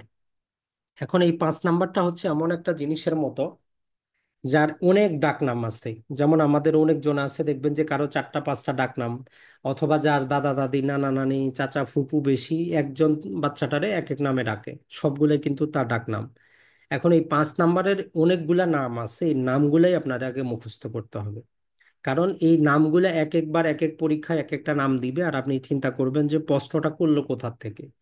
তাহলে 5 নাম্বারের মূল জিনিস হচ্ছে, ওই যে 3 নাম্বার সেকশনে আমরা একটা কিন্তু একদম স্পেসিফিক জিনিস পড়ে আসছি, যে তামাদির শেষে যত প্রকার মোকদ্দমা, যত প্রকার দরখাস্ত, যত প্রকার আপিল দায়ের করা হোক, সবকিছু খারিজ করতে হবে। 5 নাম্বার বলতেছে যে আমরা যতই নিয়ম করি, কিছু কিছু ব্যতিক্রম থাকার দরকার আছে। মানুষ অসুস্থ হইতে পারে, হসপিটালে থাকতে পারে, মারা যাইতে পারে, তাইলে কি হবে? তো তখন বলতেছে যে তাহলে ঠিক আছে, আমরা কিছু কিছু ক্ষেত্রে তামাদিটা মওকুফ করে দেওয়ার চেষ্টা করি, বা সময়টা বর্ধিত করে দেওয়ার চেষ্টা করি। তো এই জন্য 5 ধারাকে বলে যে বিলম্ব, মওকুফ করা, সময় বৃদ্ধি করা, উপযুক্ত কারণ। এই তিনটার ইংরেজি যদি আমরা করি, যে এক্সটেনশন অফ পিরিয়ড, মানে হচ্ছে সময় বর্ধিত করা, তাহলে দুটাই মনে রাখবেন, সময় বৃদ্ধি করা বা এক্সটেনশন অফ পিরিয়ড।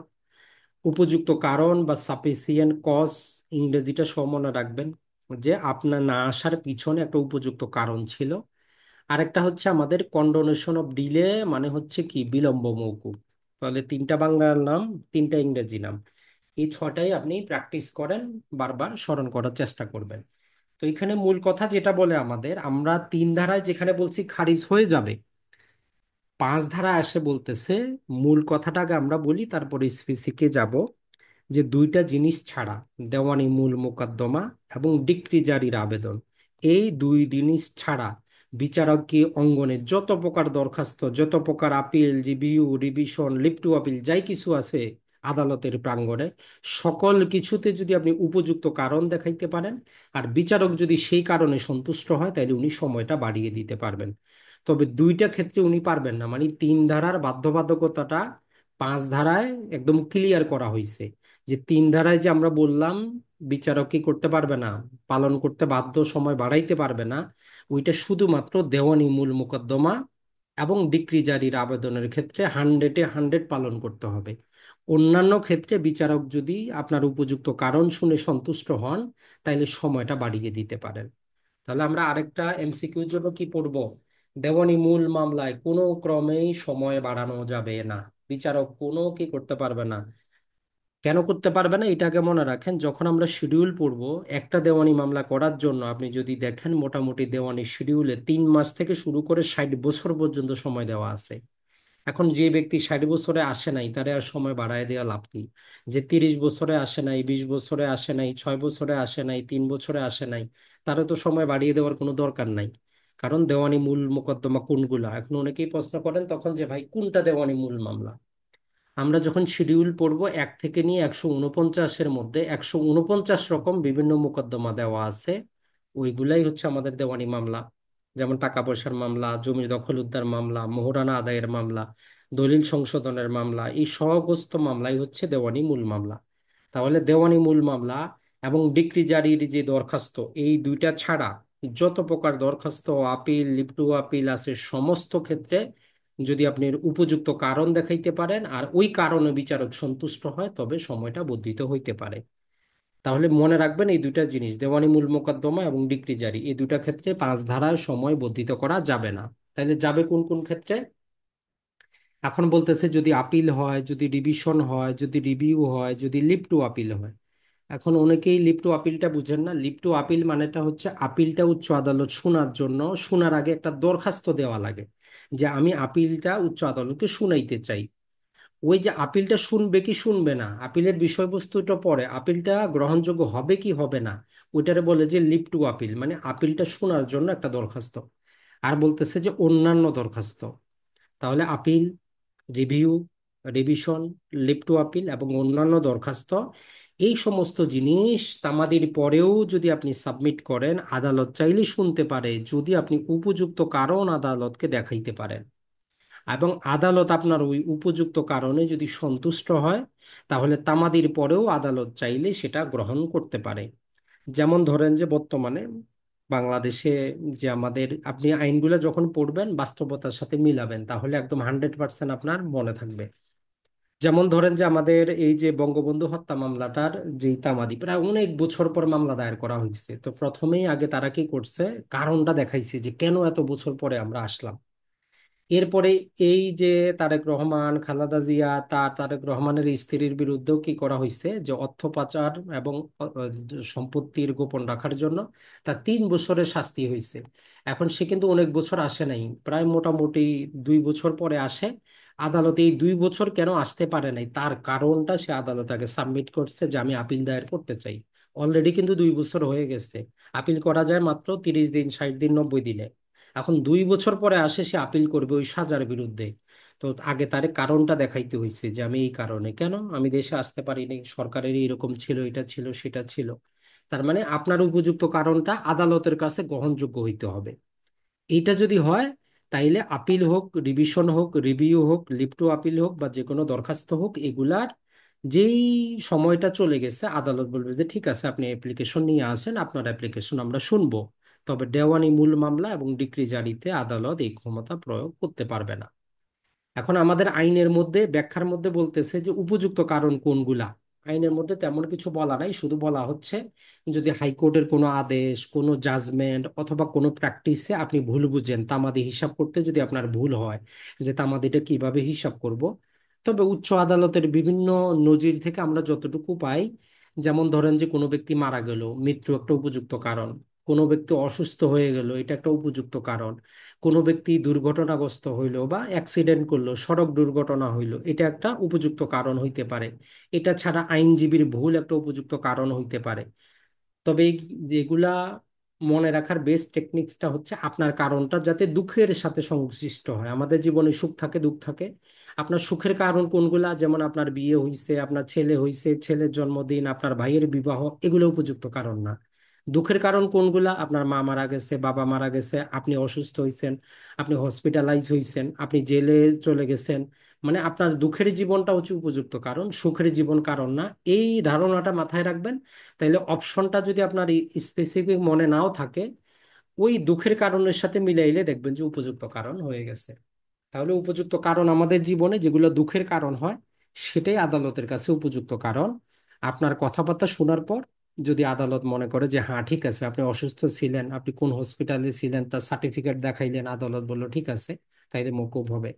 এটা ছাড়া আপনি মামলা করতেই আসতেছিলেন, অ্যাক্সিডেন্ট করলেন, 3 মাস হসপিটালে পড়ে আছেন, তো 3 মাস পরে গেলেন, আদালত বলল যে তাইলে ঠিক আছে, আপনি কি করেন, আপনি যে হসপিটালে ছিলেন এগুলা যাবতীয় কাগজপাতি সহ অ্যাপ্লিকেশন সাবমিট করেন, তখন বিচার বিবেচনা করে দেখা যাবে।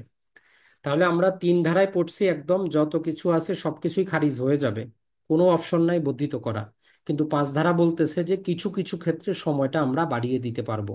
তবে দুইটা জিনিস আমরা পারবো না, একটা হচ্ছে দেওয়ানি মূল মামলায় কোনোভাবেই সম্ভব না, আর ডিক্রি জারির আবেদনে কোনোভাবেই সম্ভব না। এই দুইটার বাদ দিয়ে বিচারিক আদালতে যত প্রকার অ্যাপ্লিকেশন চলে, আপনি চাইলে 5টা মনে রাখতে পারেন, অথবা এইভাবে মনে রাখতে পারেন যে বিচারিক আদালতে যত প্রকার অ্যাপ্লিকেশন চলে সকল প্রকার অ্যাপ্লিকেশনে সময়টা বাড়ানো সম্ভব, যদি আমি একটা উপযুক্ত কারণ দেখাইতে পারি আর ওই কারণে বিচারক সন্তুষ্ট হন, তবে উনি সময়টা কি করতে পারবেন, মওকুফ করে দিতে পারবেন। তাহলে বিলম্ব মওকুফ, সময় বৃদ্ধি, উপযুক্ত কারণ, extension of period, sufficient cause, condonation of delay, এই নামগুলা বারবার এক একবার পড়ার সময় এক একটা নাম দিয়ে পড়বেন। তাহলে দেখবেন আগামী 4-5 মাস আপনার প্র্যাকটিসে একদম আপনি পটু হয়ে গেছেন, যেভাবে আসুক অ্যান্সারটা আপনি করতে পারবেন। এইটা ছিল আমাদের একটা কনসেপ্ট, যে মামলা দায়ের করব, খারিজ হবে অথবা সময় বৃদ্ধি করব। এখন চলে আসি দ্বিতীয় কিছু জিনিস। এইখানে বলে যে একটা তামাদি গণনাই শুরু হবে না। এই যে আমরা বলি 3 বছর 6 বছর, আমাদের তো একটা স্টার্টিং পয়েন্ট লাগবে, যে আজকে থেকে আমি গণনা শুরু করব, 3 বছরে যাব। এখন এই 6 ধারা, 7 ধারা, 8 ধারা, সর্বাবস্থায় এই তিনটাকে আপনাকে একসাথে পড়তে হবে। আমরা যেমন বললাম, আপনি প্রয়োজনে আপনার ধারার পাশে লিখে রাখেন। 6 ধারা কখনো একা পড়ে আপনি বুঝবেন না, 7 ধারাও একা পড়ে বুঝবেন না, 8 ধারাও একা পড়ে বুঝবেন না। তাহলে 6, 7, 8 এগুলো হচ্ছে কম্বাইন প্যাকেজ। বিভিন্ন আইনের ধারা আছে যেগুলো আমাদেরকে কম্বাইন করে পড়তে হয়, অর্থাৎ একটা বিষয়কে 3টা ধারা পর্যন্ত বর্ণনা করা হয়েছে। তো এই জন্য 6 ধারা, 7 ধারা, 8 ধারা তিনোটা আমরা একসাথেই পড়বো, এই জিনিসটা মনে রাখবেন। এখন চলে আসি যে 6 ধারার মূল বিষয়টা হচ্ছে যে সময়টা গণনাই শুরু হয় না, তামাদিটা স্থগিত থাকে। এখন একটা বেসিক কথা যদি আমরা বলি যে তামাদি কখন শুরু হয়, মূল কথাটা হচ্ছে যে যখন কজ অফ অ্যাকশন অ্যারাইজ হয়। ধরেন আপনি আমার কাছ থেকে টাকা নিয়েছেন, বলছেন 1 মাসে দিয়ে দিবেন, তো এই 1 মাসে আমি আপনার বিরুদ্ধে আদালতে মামলা দায়ের করতে পারবো না, কজ অফ অ্যাকশন অ্যারাইজ হয় নাই। যখনই আপনি 1 মাসের মধ্যে দিলেন না, যেই দিন 1 মাস শেষ হইল, সেই দিন থেকে আমার কজ অফ অ্যাকশন অ্যারাইজ হইল। তার মানে কজ অফ অ্যাকশন হচ্ছে আপনার দাবি বা প্রতিকার বিষয়ে আইনগতভাবে অধিকার আদায়ের যেই বিষয়বস্তু, সেটাই হচ্ছে কজ অফ অ্যাকশন। এখন আমি আগামী 3 বছরে আপনার বিরুদ্ধে মামলা দায়ের করতে পারি, তাইলে তামাদি গণনা শুরু হবে কখন থেকে? ওই 30 দিন শেষ হওয়ার পরে। আপনি তো 30 দিনের মধ্যে টাকা দিয়ে দেওয়ার কথা, তাহলে এই 30 দিনে আমি মামলা দায়ের করতে পারবো না, কজ অফ অ্যাকশন অ্যারাইজ হবে না, মামলার কারণ উদ্ভব ঘটবে না। আর দ্বিতীয় আরেকটা হচ্ছে যেটা আইনে লেখা নাই, সেটা হচ্ছে যার বিরুদ্ধে মামলাটা আপনি করবেন সে যাতে আপনার ডিফেন্ডেন্ট হওয়ার মতো যোগ্য হয়। অর্থাৎ আপনি যার বিরুদ্ধে মামলা দায়ের করতে চান, উনি ধরেন যে বাংলাদেশেই নেই, আপনি আমার কাছ থেকে টাকা নিছেন, এখন আমি যে আপনার বিরুদ্ধে মামলা দায়ের করব, কজ অফ অ্যাকশন অ্যারাইজ হয়েছে, আপনি আমেরিকা গিয়ে বসে আছেন। এখন আমি মামলা দায়ের করে কারে বিবাদী বানাবো? একতরফা ডিক্রি নিয়েও তো আমার লাভ হবে না। তো এই জন্য দুইটা জিনিস, যে সময় গণনা কখন শুরু হয়, যখন কজ অফ অ্যাকশন অ্যারাইজ হয় এবং যার বিরুদ্ধে মামলা দায়ের করবেন উনি আপনার প্রতিবাদী হওয়ার অথবা ডিফেন্ডেন্ট হওয়ার বা বিবাদী হওয়ার যোগ্য হয়, তখন কজ অফ অ্যাকশন অ্যারাইজ হয়। তো এখন আসি আমরা 6 ধারার হেডিংটা মনে রাখবেন ইংরেজিতে, এটা আপনাকে মনে রাখতে হবে। যেমন আমরা বললাম কিছু ধারার হেডিং আমাদেরকে মনে রাখতে হবে। এর মধ্যে 1 নম্বরে হচ্ছে কত, এই 6 নম্বরটা লিগাল ডিসেবিলিটি। সহজ এমসিকিউ চলে আসে যে লিগাল ডিসেবিলিটি কত ধারায় আছে। তাহলে বাংলা হচ্ছে আইনগত অপারগতা বা বৈধ অপারগতা, আর ইংরেজি হচ্ছে লিগাল ডিসেবিলিটি। এই শব্দটা একটু ইংরেজিতে মনে রাখার চেষ্টা করবেন। আর যেটা আমরা 5 নম্বরে পড়ে আসলাম, এক্সটেনশন অফ পিরিয়ড, এই দুটো শব্দ ইংরেজি মনে রাখবেন। এখন দেখি এই যে 5 নম্বরের পরে 6 নম্বরে আমাদেরকে বলতেছে যে যদি কোনো ব্যক্তি লিগাল ডিসেবিলিটির মধ্যে পড়ে, তাহলে লিগাল ডিসেবিলিটি হচ্ছে এমন একটা জিনিস যে ব্যক্তি দেখতে স্বাভাবিকভাবে সুস্থ সবল, কিন্তু আইনগতভাবে সে আইনগত কাজ করতে অক্ষম। যেমন ধরেন যে নাবালক আছে, আমরা নাবালককে কি করি, নাবালক নিজে চুক্তি করতে পারে না, জমি বিক্রি করতে পারে না, কারণটা কি? আপনি ভোটও দিতে পারেন না যদি আমরা বলি, 18 বছর হয় নাই আপনার ওই জন্য। তার মানে যদি ব্যক্তি নাবালক হয় সে আইনগতভাবে অনেক জিনিস করতে পারে না, আইনগতভাবে সে অক্ষম, এই অক্ষমতাটাকে আমরা বলি যে লিগাল ডিসেবিলিটি। যে নাবালক 15 বছরের বাচ্চাটা সে সবকিছু করতে পারে, একদম শারীরিক ভাবেও সুস্থ, কিন্তু আইনগতভাবে সে কাজ করতে পারতেছে না, তার মানে কি? সে লিগালি ডিসেবল। এখন সে যদি একটা মামলা দায়ের করতে যায় কখন করবে? যখন সাবালক হবে তারপরে করবে।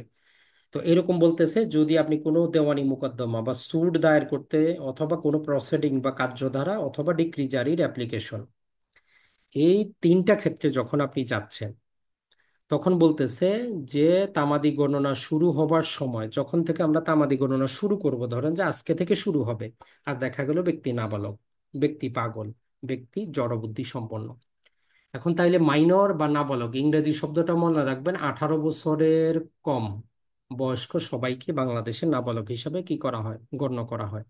তাহলে নাবালক বা যে এখনো সাবালক হয় নাই, বা মাইনর বা 18 বছরের কম, একাধিক শব্দ মনে রাখবেন, কারণ অনেক ক্ষেত্রে আপনাকে নাবালক শব্দ না দিয়ে দিতে পারে যে 18 বছরের কম। 2 নম্বরে হচ্ছে পাগল বা ইনসেন ব্যক্তি। 3 নম্বরে হচ্ছে জড়বুদ্ধি, বা আমরা বলি যে হাবাব গোবা, মানে যার একটু বোধ শক্তি কম, তো একে বলে যে আমরা ইডিয়েট পার্সন। তাহলে তিনটা শব্দ: নাবালক, পাগল, জড়বুদ্ধি সম্পন্ন, বা ইংরেজিতে আপনি মনে রাখতে পারেন মাইনর, ইনসেন এবং ইডিয়েট। এই তিন ধরনের ব্যক্তি যখন আমরা দেখব যে এদের বিরুদ্ধে যখন তামাদি গণনা করতে যাচ্ছি, তো এরা তো নাবালক, এরা তো পাগল, এরা তো জড়বুদ্ধি সম্পন্ন, তাহলে আইন বলতেছে যে এরা যদি কোনো বিষয়ে মামলা দায়ের করতে চায় তখন দায়ের করবে যখন এরা এই যে লিগ্যাল ডিসেবিলিটির মধ্যে আছে এটা থেকে যখন মুক্ত হবে, মানে সুস্থ হবে। সহজ কথা হচ্ছে, নাবালক যখন সাবালক হবে, পাগল যখন ভালো হবে, জড়বুদ্ধি সম্পন্ন যখন কি হবে, বুদ্ধি সম্পন্ন হবে, তখন তারা মামলা দায়ের করতে পারবে। তামাদির প্রথম তফসিলে উল্লেখিত সময়, অথবা আমাদের এই যে দেওয়ানি কার্যবিধির 48 ডিগ্রি জারি অ্যাপ্লিকেশনে তামাদি দেওয়া আছে 12 বছর, এর মধ্যে তারা প্রতিকার চাইতে পারবে, মানে মামলাটা দায়ের করতে পারবে। তাহলে 6 ধারায় আপনি প্রথম সেকশনে এটা বুঝলেন যে যদি কোনো নাবালক হয়, যদি পাগল হয়, জড়বুদ্ধি সম্পন্ন হয়, এরা আইনগতভাবে কি করতে পারে না, প্রতিকার চাইতে পারে না, যেহেতু তারা লিগালি ডিসেবল। তো এই ব্যক্তিরা যখন এই নাবালক থেকে সাগুবালক হবে, পাগল থেকে ভালো হবে, জড়বুদ্ধি সম্পন্ন যখন বুদ্ধি সম্পন্ন হবে, তখন তারা মামলা দায়ের করতে পারবে। কতদিনে করবে? এখানে বলতেছে তামাদির প্রথম তফসিল যেটা আমরা পড়বো, ওই তফসিলে বিভিন্ন প্রকার সময়সীমা দেওয়া আছে। ওই সময়সীমার মধ্যে, অথবা দেওয়ানি কার্যবিধির সেকশন 48 কিছু সময় দেওয়া আছে, ওই সময়ের মধ্যে তারা মামলা হোক, কার্যধারা হোক, বা ডিক্রি জারির অ্যাপ্লিকেশন হোক, সেটা তারা করতে পারবে। এটা হচ্ছে সাবসেকশন 1-এর 1। টোটাল 4টা সাবসেকশনে বিভক্ত। এখন 2 নম্বরে আসে, বলতেছে যে এমনও তো হইতে পারে একজন ব্যক্তির মধ্যেই দুটা ডিসেবল আছে, মানে ব্যক্তি নাবালক আবার পাগল, এরকমও তো হইতে পারে যে নাবালকও আবার পাগলও। তো এই জন্য বলতেছে যে একাধিক অপারগতা যদি থাকে, কারো যদি একাধিক অপারগতা থাকে, যে 10 বছরের বাচ্চা একে তো নাবালক, তার উপর দিয়ে পাগল, তাইলে বলতেছে যখন দুইটা থেকে যখন সে সাবালক হবে, প্লাস পাশাপাশি যদি পাগল থেকে ভালো হয়, তখন সে মামলা দায়ের করবে। অথবা এক অপারগতা শেষ হবার আগেই অন্য অপারগতায় আক্রান্ত হলে, মানে এই যে 18 বছর হইলে তো সাবালক হইতো, এখন দেখা গেল যে যেই দিন 18 বছর পূর্ণ হবে, ওই দিন সে আবার পাগল হয়ে গেল। তার মানে কি, একটা অপারগতা শেষ হওয়ার পূর্বেই আরেকটা অপারগতা তার উপর চলে আসলো। তাইলে বলতেছে যে দুইটা থেকেই যখন সে মুক্ত হবে, তখন সে মামলা দায়ের করতে পারবে। এখন বলতেছে যে ব্যক্তি এমনও তো হইতে পারে যে এই অপারগতা নিয়ে মারা গেল, 10 বছরের বাচ্চাটা 17 বছরে মারা গেল, পাগল পাগল অবস্থায় মারা গেল, জড়বুদ্ধি সম্পন্ন ওই জড়বুদ্ধি অবস্থায় মারা গেল, তাহলে কি হবে? তো বলতেছে যে তাদের যেই বৈধ প্রতিনিধি থাকবে, সহজে আমরা যেটা বলি উত্তরাধিকারী থাকবে। তবে একটা জিনিস বেসিক মনে রাখবেন, আমাদের দেওয়ানি আইনে উত্তরাধিকারী চাইতে লিগ্যাল রিপ্রেজেন্টেটিভ ব্যবহার করা হয়েছে শব্দটা। লিগ্যাল রিপ্রেজেন্টেটিভ কাকে বলে, ওইটা দেওয়ানি কার্যবিধিতে বলা আছে যে মৃত ব্যক্তির সম্পত্তি যারা দেখাশোনা করে। এখন এটা কি হইতে পারে, উত্তরাধিকারী হইতে পারে, আবার কেউ সম্পত্তি উইল করে দিতে পারে, তো অন্যজন তখন সম্পত্তি দেখবে। তো ওই জন্য তারা ওই যে আমাদের উত্তরাধিকারী ব্যবহার না করে বৈধ প্রতিনিধি, লিগ্যাল রিপ্রেজেন্টেটিভ ব্যবহার করছে, যে মৃত ব্যক্তির সম্পত্তি যারা দেখাশোনা করে, ওরা মোকদ্দমা দায়ের করবে। তাইলে কেউ যদি ডিসেবিলিটি অবস্থায় মারা যায়, পাগল অবস্থায় মারা যায়, নাবালক অবস্থায় মারা যায়, জড়বুদ্ধি সম্পন্ন অবস্থায় মারা যায়, তাহলে তার যে বৈধ প্রতিনিধি থাকবে তারা মামলা দায়ের করতে পারবে। এখন সাবসেকশন 4-এ বলতেছে যে এমনও তো হইতে পারে যে ওই তার লিগ্যাল ডিসেবিলিটি ব্যক্তি যে মারা গেল, তার যারা বৈধ প্রতিনিধি এরাও তো নাবালক থাকতে পারে, এরাও তো পাগল থাকতে পারে, এরাও তো জড়বুদ্ধি থাকতে পারে, তাহলে কি হবে? তখন বলতেছে এই যে আমরা উপরে পড়ে আসলাম সাবসেকশন 1 আর 2, অর্থাৎ যখন তারা এই অপারগতা থেকে মুক্ত হবে তখন মামলা দায়ের করবে। তাহলে 6 নম্বর সেকশনের মূল কথাটা আপনি যদি মনে রাখেন, 6 নম্বরে 3টা ব্যক্তির কথা বলা আছে যারা লিগালি ডিসেবল, আইনগতভাবে এরা ডিসেবল ব্যক্তি। 1 নম্বর হচ্ছে নাবালক, 2 নম্বরে পাগল, 3 নম্বরে জড়বুদ্ধি সম্পন্ন। এই ব্যক্তিরা যদি কোনো মোকদ্দমা, কোনো প্রসিডিং অথবা কোনো জারির অ্যাপ্লিকেশন করতে চায়, তারা তখন করবে যখন এই সমস্ত থেকে তারা মুক্ত হবে। এখন দেখা গেল যে কোনো ব্যক্তির যদি একসাথে 2টা ডিসেবিলিটি থাকে, তাহলে 2টা থেকেই যখন মুক্ত হবে। আর যদি তারা এই অবস্থায় যদি মারা যায়, তাহলে তারার উত্তরাধিকারী আসে মামলা করবে। আর যদি উত্তরাধিকারীও ডিসেবিলিটির মধ্যে থাকে, তাহলে উত্তরাধিকারীরাও যখন ডিসেবিলিটি থেকে মুক্ত হবে তখন মামলা দায়ের করবে। তাহলে 6 নম্বরের মূল বিষয়টা হচ্ছে কি, ডিসেবল ব্যক্তি কখন ইনেবল হবে, মানে কখন তার বিরুদ্ধে তামাদি গণনা শুরু হবে। তার মানে 6 নম্বর ধারায় তামাদি গণনাই শুরু হয় না। এখন এর 3টা ব্যাখ্যা দেওয়া আছে, উদাহরণ দেওয়া আছে বেয়ার অ্যাক্টের মধ্যে, খুবই গুরুত্বপূর্ণ, আপনারা কিন্তু একটু বুঝতে হবে। তাহলে 6 নম্বরের মূল বিষয় হচ্ছে তামাদি গণনা এদের বিরুদ্ধে কি হয় না, শুরুই হয় না। আর অপারগতা মুক্ত হলে তামাদি গণনা শুরু হবে। এই লাইনটা মনে রাখতে পারেন, তাইলে ইজি হয়ে আপনার মনে থাকবে যে 6 নম্বরে তামাদি গণনা শুরু হয় না, যখন এই লিগ্যাল ডিসেবিলিটি থেকে মুক্ত হবে তখন তামাদি গণনা এদের বিরুদ্ধে শুরু হবে। এখন ওই 3টা উদাহরণের মধ্যে জাস্ট আমরা সহজ করে নিয়েছি, ওইখানে অনেক কথাবার্তা বলা আছে। 3টা উদাহরণ দেওয়া আছে বেয়ার অ্যাক্টের মধ্যে, যে উদাহরণের ক্ষেত্রে তারা এই ABC 3টা উদাহরণ দেওয়া আছে, 3 রকমের কথা বলে। একটু আমরা বুঝি যে তারা কি বলতেছে। এখন বলবেন যে ভাই উদাহরণটা কেন পড়াচ্ছেন? এই যে এমসিকিউটা হইলো, ওইটার মধ্যে উদাহরণ থেকেই 3টা এমসিকিউ আসছে, একদম হুবহু উদাহরণটা উঠাই দিছে। তো ওই জন্য উদাহরণগুলো আপনার একবার পড়তে হবে, যাতে আপনি সেকশনটাও বুঝেন, প্লাস এমসিকিউর জন্য আপনার প্রস্তুতিটা ভালো হয়ে যায়। এখন 1 নম্বর উদাহরণ বলতেছে যে নাবালক অবস্থায় এ নামক একজন ব্যক্তি বাড়ি ভাড়া আদায়ের অধিকার লাভ করে এবং সে 4 বছর পর সাবালক হয়। একজন ব্যক্তি নাবালক, নাবালক অবস্থায় সে একটা বাড়ি ভাড়া আদায়ের অধিকার লাভ করে, 4 বছর পরে সে কি হয়, সাবালক হয়। তাহলে সাবালক হতেই তার বিরুদ্ধে তামাদি গণনা শুরু হবে। তাহলে ব্যক্তি যখন মেজরিটি লাভ করবে, 18 বছর হবে, তারপরে ওই মামলা দায়ের করার জন্য, ভাড়া আদায় করার জন্য তার বিরুদ্ধে আমরা তামাদি গণনাটা কি করব, শুরু করব। দ্বিতীয় উদাহরণে বলতেছে যে এ মামলা করার অধিকার অর্জন করে জ্যাটের বিরুদ্ধে। আপনি ধরেন যে করিম সাহেব, আপনি রহিম সাহেবের বিরুদ্ধে মামলা করবেন, মানে এই যে রহিম সাহেব হচ্ছেন জ্যাট ব্যক্তি। এখন এই জ্যাট ব্যক্তি তখন নাবালক, এবং সাবালক হবার আগেই জ্যাট আবার পাগল হয়ে যায়। যার বিরুদ্ধে আপনি মামলাটা দায়ের করবেন সে ছিল নাবালক, এখন সাবালক হওয়ার আগে, 18 বছর হওয়ার আগে আবার হয়ে গেল পাগল। তাহলে উভয় থেকে যখন মুক্ত হবে তখন এ এ কি করবে, তামাদি গণনা শুরু করবে জ্যাটের বিরুদ্ধে। কারণ আপনার তো হিসাব রাখতে হবে যে আপনি 3 বছরের বা 12 বছরের মধ্যে মামলাটা দায়ের করতেছেন। তো ওই জন্য আমরা যেটা বলছি যে কজ অফ অ্যাকশন যখন অ্যারাইজ হবে, আর যার বিরুদ্ধে মামলা দায়ের করবেন উনি যখন যোগ্য হবে। তো এই ব্যক্তি তো লিগালি যোগ্য ছিল না ডিফেন্ডেন্ট হওয়ার মতো, কারণ কারণ ছিল সে নাবালক, কারণ কারণ সে হচ্ছে পাগল। তো ওই জন্য যখন সে নাবালক প্লাস পাগল 2টা থেকেই যখন ভালো হবে, তখন তার বিরুদ্ধে তামাদি গণনা শুরু হবে। ওই 2 নম্বর উদাহরণ ওই জিনিসটাই বুঝাইছে।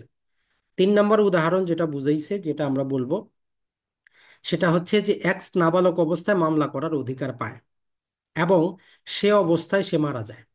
একজন ব্যক্তির নাবালক অবস্থায় অধিকার পাইছে এবং নাবালক অবস্থায় সে মারা গেছে, এবং তার একটা ছেলে আছে, ধরেন যে ওয়াই। কারণ ব্যক্তি এমনও হইতে পারে 15-16 বছর বয়সেও বিয়ে শাদী করে বাচ্চা কাচ্চা থাকতে পারে, এটা অস্বাভাবিক কিছু না। তার মানে নাবালক অবস্থায় অধিকার পায়, নাবালক অবস্থায় মারা গেছে, তার একটা এখন নাবালক ছেলে আছে। এখন এই ওয়াই এ যখন সাবালক হবে তখন তামাদি গণনা শুরু হবে। তাহলে এক্স যে নাবালক অবস্থায় অধিকারটা পাইছিল, ও অধিকার সে নাবালক থাকা অবস্থায় মারা গেছে, তার মানে তামাদি গণনা শুরু হয় নাই। মারা যাওয়ার পর এখন তার উত্তরাধিকারীরা মামলা দায়ের করবে, এখন দেখা গেল তার ছেলেও নাবালক। আমরা যে শেষ উদাহরণ, শেষ ক্লজটাতে যেটা পড়লাম, তো তখন কি হবে, যে যখন তার এই ছেলেটা যখন 18 বছর হবে তখন তার বিরুদ্ধে তামাদি গণনা শুরু হবে। মূল কথাটা হচ্ছে এই 3টা ব্যাখ্যার মধ্যে, 6 ধারার মধ্যে লিগ্যাল ডিসেবিলিটি সম্পন্ন ব্যক্তিদের বিরুদ্ধে কখন তামাদি গণনা শুরু হবে এই জিনিসটা আলোচনা করে, এর চাইতে বেশি কিছু না। এখন চলে আসি আমরা, এর এক্সটেনশন হচ্ছে 7 ধারা। ছয় ধারাতে আমাদের কি ছিল, যে কখন তামাদি শুরু হবে। সাত ধারাতে বলতেছে যে এখানে একাধিক ব্যক্তি যদি একসাথে চলে আসে, একাধিক ব্যক্তির বৈধ অপারগতা যদি থাকে, যেখানে যৌথভাবে একাধিক ব্যক্তি কোনো মোকদ্দমা কার্যধারা বা জারির আবেদন করার অধিকার পায় এবং যে কোনো একজন ব্যক্তি অপারগতার মধ্যে থাকে, তখন কি হবে। ধরেন যে তিনজন ব্যক্তি একটা মামলা করার অধিকার পাইছে, এখন দেখা গেল একজন পাগল। তাইলে এখন কি আমরা তাদের জন্য কি করব? যদি সিঙ্গেল হইতো আমরা তো জানি তা আমাদের স্থগিত থাকবে, এখন যেহেতু আরো দুইজন ব্যক্তি তাদের সাথে আছে, তাহলে কি হবে? তো এখানে দুইটা জিনিস হইতে পারে, তাদের সবার বিরুদ্ধে তামাদি গণনা শুরু হইতে পারে, আবার নাও হইতে পারে। তাহলে আমরা প্রথমে দেখি যে কখন আমরা তাদের বিরুদ্ধে তামাদি গণনা শুরু হবে।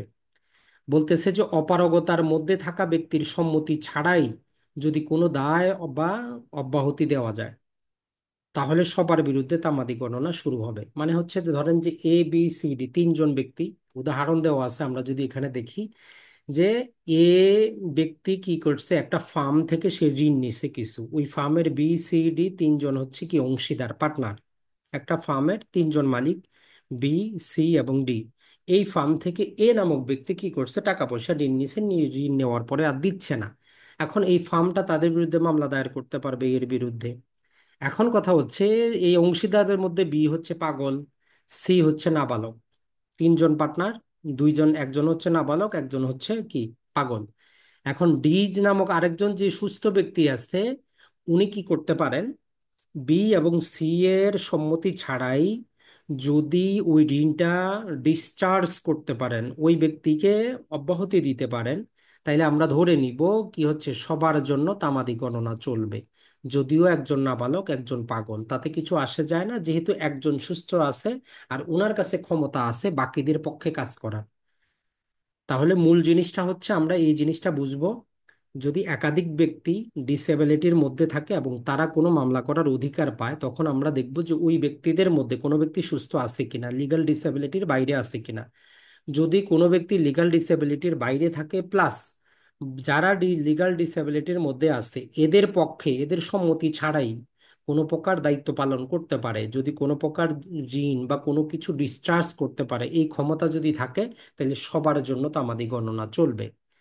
আর যদি না থাকে, যে সম্মতি নিতে হবে অথবা বাকিদের সম্মতি ছাড়া হবে না, তাহলে বলতেছে যে দুইটা কন্ডিশন হবে, হয় তারা সম্পূর্ণ সবাই যখন লিগ্যাল ডিসেবিলিটি থেকে মুক্ত হবে তখন তামাদি গণনা শুরু হবে, অথবা যেই কোনো একজন যখন যোগ্য হবে, যে বাকিদের পক্ষে তার কাছে ক্ষমতা থাকবে যে আমি ডিসচার্জ করতে পারবো, তখন তার বিরুদ্ধে তামাদি গণনা চলবে।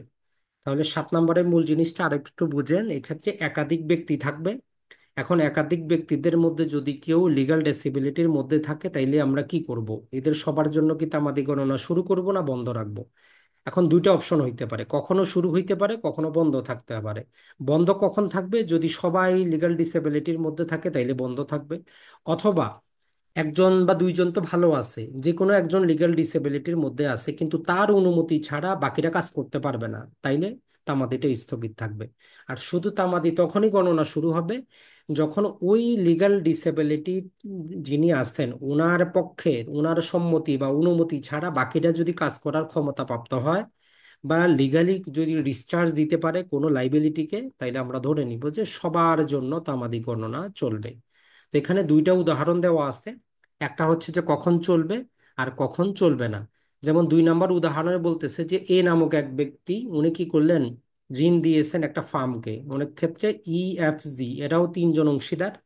এই তিনজন অংশীদার ধরেন যে নামক ব্যক্তির কাছ থেকে 10 লাখ টাকা যে কোনো কারণবশত তারা নিছে, ওই ফার্মটা ঋণ নিছে। এখন এর মধ্যে আর F হচ্ছে পাগল, দুইজনই হচ্ছে পাগল, আর G হচ্ছে নাবালক। তার মানে সবাই কি লিগ্যাল ডিসেবিলিটির মধ্যে আছে, তাইলে এদের বিরুদ্ধে তামাদি গণনা শুরু হবে না। মানে এ যে মামলাটা দায়ের করবে, সে যতদিন এরা কেউ ডিফেন্ডেন্ট হওয়ার যোগ্য না হচ্ছে ততদিন পর্যন্ত তামাদি স্থগিত থাকবে। যখনই কেউ ডিফেন্ডেন্ট হওয়ার যোগ্য হইল, অর্থাৎ এই পাগল থেকে কেউ ভালো হইল অথবা নাবালক সাবালক হইল, ওই দিন থেকে তামাদি গণনা শুরু হবে। তাহলে 6 নাম্বার আর 7 নাম্বার আমাদেরকে এই জিনিসটাই বলে যে কতদিন কার জন্য তামাদিটা স্থগিত থাকবে। তাহলে এই পাগলের জন্য, নাবালকের জন্য এবং জড়বুদ্ধি সম্পন্ন ব্যক্তির জন্য তামাদি স্থগিত থাকবে। আবার এক্সটেনশন 7 নম্বরে গিয়ে বলতেছে যদি একাধিক ব্যক্তি থাকে, সেক্ষেত্রে একজনও যদি লিগ্যাল ডিসেবিলিটির মধ্যে থাকে আর তার অনুমতি ছাড়া যদি কাজ না করা যায়, তাহলে তামাদি স্থগিত থাকবে সবার জন্য। এখন আসি আমরা 8 নম্বর, আমরা বলছি 6, 7, 8 তিনটা সেকশনই আপনাকে একসাথে পড়তে হবে। এতক্ষণ আমরা বলছি যে তারা যখন সুস্থ হবে তখন মামলা দায়ের করবে। ধরেন যে একজন ব্যক্তির বয়স 17 বছর। এখন 17 বছরের 1 বছরে সে 18 বছর পৌঁছাবে, মানে সে সাবালক হইল। একটা দখল উদ্ধার মামলা আমরা জানি 12 বছরে করা যায়। এখন নর্মালি তার বয়স হচ্ছে 17 বছর, 1 বছর পরে সে সাবালক হইল। তাহলে সাবালক হওয়ার পরে আরো সে 11 বছর সময় পাওয়ার কথা। ধরেন যে একটা সম্পত্তির দখল উদ্ধার মামলার তামাদি 12 বছর। এখন ব্যক্তির বয়স হচ্ছে 17 বছর, সে মামলা করতে পারতেছে না কারণ সে লিগ্যাল ডিসেবল। তো 1 বছর যাওয়ার পরে সে 18 বছর হইল, মানে তার বিরুদ্ধে তামাদি গণনা শুরু হইল। এখন 8 নম্বরে আসে বলতেছে তাইলে আমরা তারে কতদিন সময় দিব।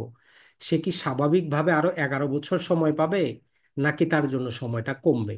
ওই জিনিসটাই কন্ডিশন আরোপ করতেছে 6 ধারা আর 7 ধারা। প্রথমেই বলতেছে, এর হেডিংটা আপনাকে ইংরেজিতে মনে রাখতে হবে যে স্পেশাল এক্সেপশন বা বিশেষ ব্যতিক্রম। কার ব্যতিক্রম? 6 ধারা আর 7 ধারার মধ্যে যেটা পড়লাম তার ব্যতিক্রম। প্রথমেই বলতেছে যে 6 ধারা এবং 7 ধারার এই বিধানগুলা অগ্রকয়ের মামলায় প্রযোজ্য হবে না। অগ্রকয়ের মামলার আরেকটা নাম হচ্ছে, ইংরেজিতে বলি আমরা, প্রিএমশন সুট, অথবা হইতে পারে মুসলিম আইনের অধীনে যদি আপনি করেন তখন বলে যে হকসুপ্পা। তাহলে তিনটা নামই মনে রাখবেন। অগ্রকয় বা প্রিএমশন বা হকসুপ্পা হচ্ছে আপনার পাশের জমি যদি কেউ বিক্রি করে দেয়, ওই জমিটা আমি আদালতের মাধ্যমে আপনি আবার কিনতে পারেন। তার মানে ওই যে অন্য ক্রেতার উপর আপনার যে অধিকার, অগ্রাধিকার, ওইটারই বলতেছি আমরা অগ্রকয়। তাহলে অগ্রকয়, প্রিএমশন বা হকসুপ্পার ক্ষেত্রে তামাদি আইনের 6 ধারা প্রযোজ্য হবে না, 7 ধারা প্রযোজ্য হবে না। মানে একজন ব্যক্তি নাবালক, তার পাশে জমি বিক্রি করে দিল, তো এর জন্য তামাদি গণনা স্থগিত থাকবে না। মূল কথাটা হচ্ছে অগ্রকয়ের মামলায় 6 ধারা 7 ধারা প্রযোজ্য না। দ্বিতীয় বলতেছে তারা যে মামলা দায়ের করতে পারবে, কতদিনের মধ্যে করতে পারবে, ওই ক্ষেত্রে বলতেছে যে আপনি এটা কখনোই ধরে নিবেন না যে তারা 3 বছরের বেশি সময় পাবে। ওই যে নাবালক ছিল, যে 17 বছর বয়সে একটা অধিকার পাইছে, 12 বছরের মধ্যে মামলা দায়ের করা যায়। এখন 1 বছর পরে সে সাবালক হয়েছে, স্বাভাবিকভাবে সে 11 বছর সময় পাইতো। কিন্তু এই 6 ধারার সাথে 8 ধারা যুক্ত করার কারণে এখন 18 বছর হওয়ার পরে সে সর্বোচ্চ 3 বছরই সময় পাবে একটা মামলা দায়ের করার জন্য। তাহলে যখনই ব্যক্তির লিগ্যাল ডিসেবিলিটি থেকে মুক্ত হবে, তখন কোনো মামলা দায়ের করার জন্য সর্বোচ্চ তার সময়সীমা হবে ম্যাক্সিমাম 3 বছর। এখন এখানে তিনটা উদাহরণ দেওয়া আছে, ওই উদাহরণ তিনটা পড়লেই আপনি বুঝবেন। এখনো বুঝেন নাই ভালো করে আমরা জানি, কারণ সবার মধ্যে কনফিউশন আছে এটা, যে যেখানে ব্যক্তি 17 বছর ছিল, 1 বছর পরে 18 বছর হয়েছে, সে তো 11 বছর সময় পাবে, কেন তার সময়টা কমবে? তো এই জন্য তিনটা উদাহরণ দিছে তারা। প্রথম উদাহরণের সময়টা বাড়ে, দ্বিতীয় উদাহরণের সময়টা কমে। প্রথম উদাহরণে দেখেন যে এ নাবালক অবস্থায় বংশগত পদ উদ্ধারের অধিকার পায়। ধরেন যে একটা জমির দখল উদ্ধার করার অধিকার পায়, 11 বছর পর সে সাবালক হয়। কত বছর পর? 11 বছর পরে সে সাবালক হয়েছে। এখন সে 3 বছর সময় পাবে, যদিও তফসিল অনুযায়ী মাত্র 1 বছর সময় বাকি ছিল। মূলত ধরেন যে তার বয়স যদি আমরা 18 থেকে যদি 11 আপনি কি করে দেন, মাইনাস করে দেন, 7 বছর হবে সম্ভবত। ধরেন যে একজন ব্যক্তির বয়স যখন 7 বছর, তখন সে অধিকার পাইছে। পাওয়ার পর সে যেহেতু 7 বছর বয়স্ক, সে যেহেতু নাবালক, সে মামলা দায়ের করতে পারতেছে না। সে অপেক্ষা করতে করতে করতে 18 বছর হইলো, মানে 11 বছর অপেক্ষা করলো। 18 বছর হওয়ার পরে সে মামলা করার জন্য লিগালি যোগ্য হইল। এখন তাইলে সে কতদিন সময় পাবে? তো নর্মালি আইনগতভাবে 7 বছরে সে সময় পাইছে, 11 বছর অপেক্ষা করছে, আর 1 বছর সময় ছিল তার হাতে। কিন্তু তামাদি আইনের এই 6 নম্বর ধারা যুক্ত করার কারণে এখন সে আর আরো 3 বছর সময় বেশি পাচ্ছে। সে আগামী 3 বছরে মামলা দায়ের করতে পারবে। তার মানে 1 নম্বর উদাহরণের সময়টা বর্ধিত হইল। এখন ধরেন যে ওই একই উদাহরণে, ধরেন যে সে 6 বছর পরে সাবালক হইল, মানে তার বয়স 12 বছরে সে একটা মামলা করার অধিকার পাইছে। এখন ওই দখল উদ্ধার করার তামাদি হচ্ছে 12 বছর, আমরা সময় জানি। এখন যেহেতু তার বয়স 12, 6 বছর পরে মানে 18 বছর হইল, তার মানে 6 বছর তার শেষ, বাকি 6 বছরের মধ্যে সে মামলা দায়ের করতে পারবে। কিন্তু এই উদাহরণে বলতেছে যে না, সে আর সময় পাবে সর্বোচ্চ কত, 3 বছর মাত্র সময় পাবে। এখানে সময়টা তার কি হইলো, কমে গেল। তাহলে প্রথম উদাহরণে 1 বছর ছিল, আরো 2 বছর বেশি পাইছে। এই উদাহরণে তার মামলা দায়ের করার সময় ছিল 6 বছর, কিন্তু যেহেতু সে লিগালি ডিসেবল ছিল, 6 দ্বারা সুবিধা নিচ্ছে, তাহলে তার সুবিধাটা কমে 3 বছর হয়ে যাবে। আর সর্বশেষ উদাহরণটাতে বলে যে এ জড়বুদ্ধি সম্পন্ন অবস্থায় একটা বাড়ি ভাড়ার অধিকার পায়। যে বাড়ি ভাড়া সে পাবে এরকম একটা অধিকার অর্জন করে, কিন্তু ব্যক্তি হয়েছে কি, ইডিয়েট পার্সন, জড়বুদ্ধি সম্পন্ন, এবং 3 বছর পরে সে মারা যায়। তাহলে একজন জড়বুদ্ধি সম্পন্ন ব্যক্তি একটা বাড়ি ভাড়া আদায়ের অধিকার পায়। এখন সে 3 বছর পরে সে মারা যায়, এবং তার প্রতিনিধি, তার যে বৈধ প্রতিনিধি হলে তাইলে তার আর কতদিন সময় পাবে। তো আইন বলতেছে নর্মালি 12 বছর সময় পাওয়া যাচ্ছে। যেহেতু ওই ডিসেবল ব্যক্তি 3 বছর পর্যন্ত ডিসেবল ছিল, তারপরে মারা গেছে, তাহলে স্বাভাবিকভাবে তার যে উত্তরাধিকারী ছিল তারা কত বছর সময় পাবে, 9 বছর সময় পাওয়ার কথা। কিন্তু যদি আমরা এই 6 ধারাটা আর 8 ধারা দুইটা যেহেতু আমাদেরকে মিলিয়ে পড়তে হবে, আমরা যেহেতু মিলিয়ে পড়বো, তাইলে ওই ব্যক্তি মারা যাওয়ার পরে মাত্র 3 বছর সময় পাবে। তার লিগাল যে রিপ্রেজেন্টেটিভ থাকবে তারা 3 বছরই সময় পাবে, তারা কিন্তু ওই 9 বছর পাবে না। তাহলে মূল, যদি আপনি 8 ধারাটা দেখেন, 8 ধারাটা কি করে, যে লিগাল ডিসেবিলিটিতে যে সুবিধাগুলো পাচ্ছিল ওইগুলারে কন্ডিশন আরোপ করে। যে আপনি ধরেন যে আপনি একটা মামলা দায়ের করার জন্য 30 বছরের সময় পাবেন।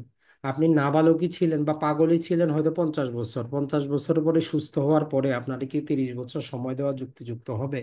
আর ধারা বলতেছে যে না, আমরা তারে ম্যাক্সিমাম সময় দিব কত, 3 বছর।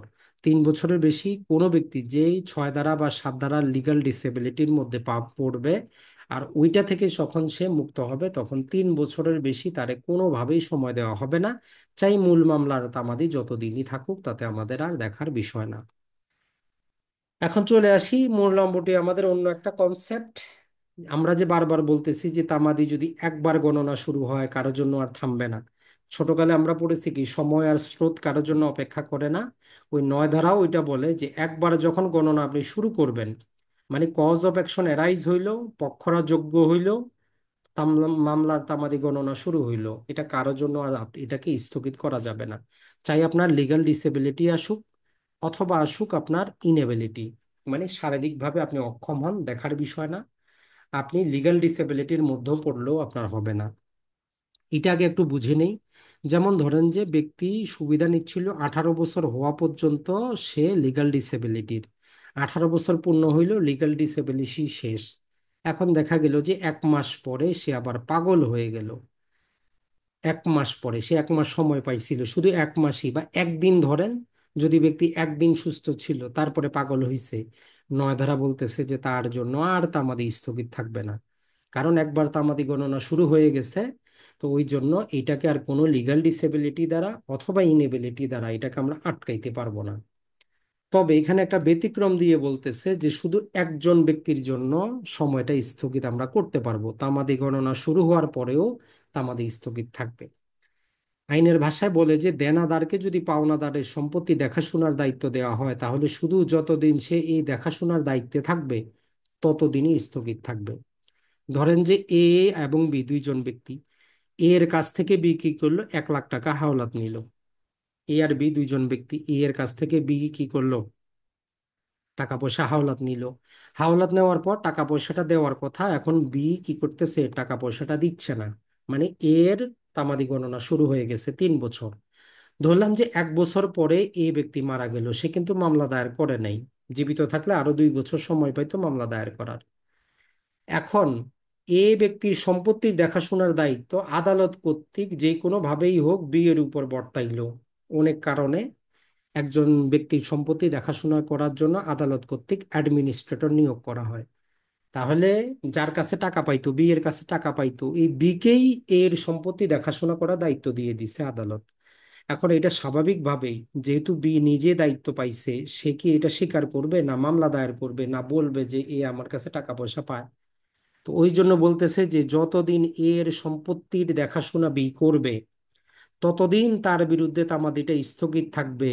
যদি এর কোনো উত্তরাধিকারী লিগ্যাল রিপ্রেজেন্টেটিভ যদি মামলা দায়ের করতে যায়, তখন আমরা এই যে বি যতদিন এই সম্পত্তির দেখাশোনার দায়িত্বে ছিল মাঝখান থেকে ওই সময়টা আমরা বাদ দিব। কারণটা কি? কারণ হচ্ছে টাকা তো বিয়ের কাছেই পাইতো, তাকেই আবার দেখাশোনার দায়িত্ব দেওয়া হয়েছে, তো সে তো এগুলো লুকিয়ে রাখবে, সে তো হিসাবটা দেখাবে না কারো কাছে। তো এই জন্য আইন বলতেছে যে আমরা শুধু দেনাদারকে যদি পাওনাদারের সম্পত্তি দেখাশোনার দায়িত্ব দেওয়া হয় আদালত কর্তৃক, শুধু ওই ব্যক্তির জন্য অতটা সময় যতদিন উনি দায়িত্বে থাকবেন অতদিন স্থগিত থাকবে। এটাই হচ্ছে 9 ধারার মূল জিনিস। এখন চলে আসি আমরা 10 ধারা। 10 ধারাটা খুবই সহজ, অত কিছুই না। এই যে আমরা তামাদির জন্য একটা নির্দিষ্ট সময়সীমা পাচ্ছি, এতদিনের মধ্যে মামলা দায়ের করতে হবে।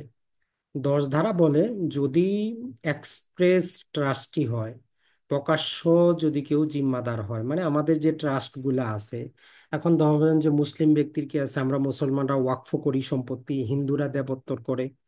এটা ছাড়া বৌদ্ধ ধর্মেও কি আছে, বিভিন্ন প্রকার ধর্মীয় উদ্দেশ্যে সম্পত্তি দান করার বিধান আছে। এটা ছাড়া কেউ যদি চ্যারিটেবল উদ্দেশ্যে কোনো ট্রাস্ট গঠন করে, অর্থাৎ সমাজের ভালোর জন্য, এতিম শিশুদের রক্ষণাবেক্ষণ করার জন্য, কারো পড়াশোনা করার জন্য, মূল কথাটা হচ্ছে যদি কোনো সম্পত্তি প্রকাশ্যভাবে কোনো ধর্মীয় কারণে অথবা চ্যারিটেবল উদ্দেশ্যে, যদি ওই জিনিসটা প্রকাশ্যভাবে কি করা হয় যে এই সম্পত্তিটা এই চ্যারিটেবল উদ্দেশ্যে আমি রাখলাম, আর ওই সম্পত্তিটা তখন কি করা হয়, যারা ওই ট্রাস্টের ট্রাস্টি থাকেন তারা দেখাশোনা করেন।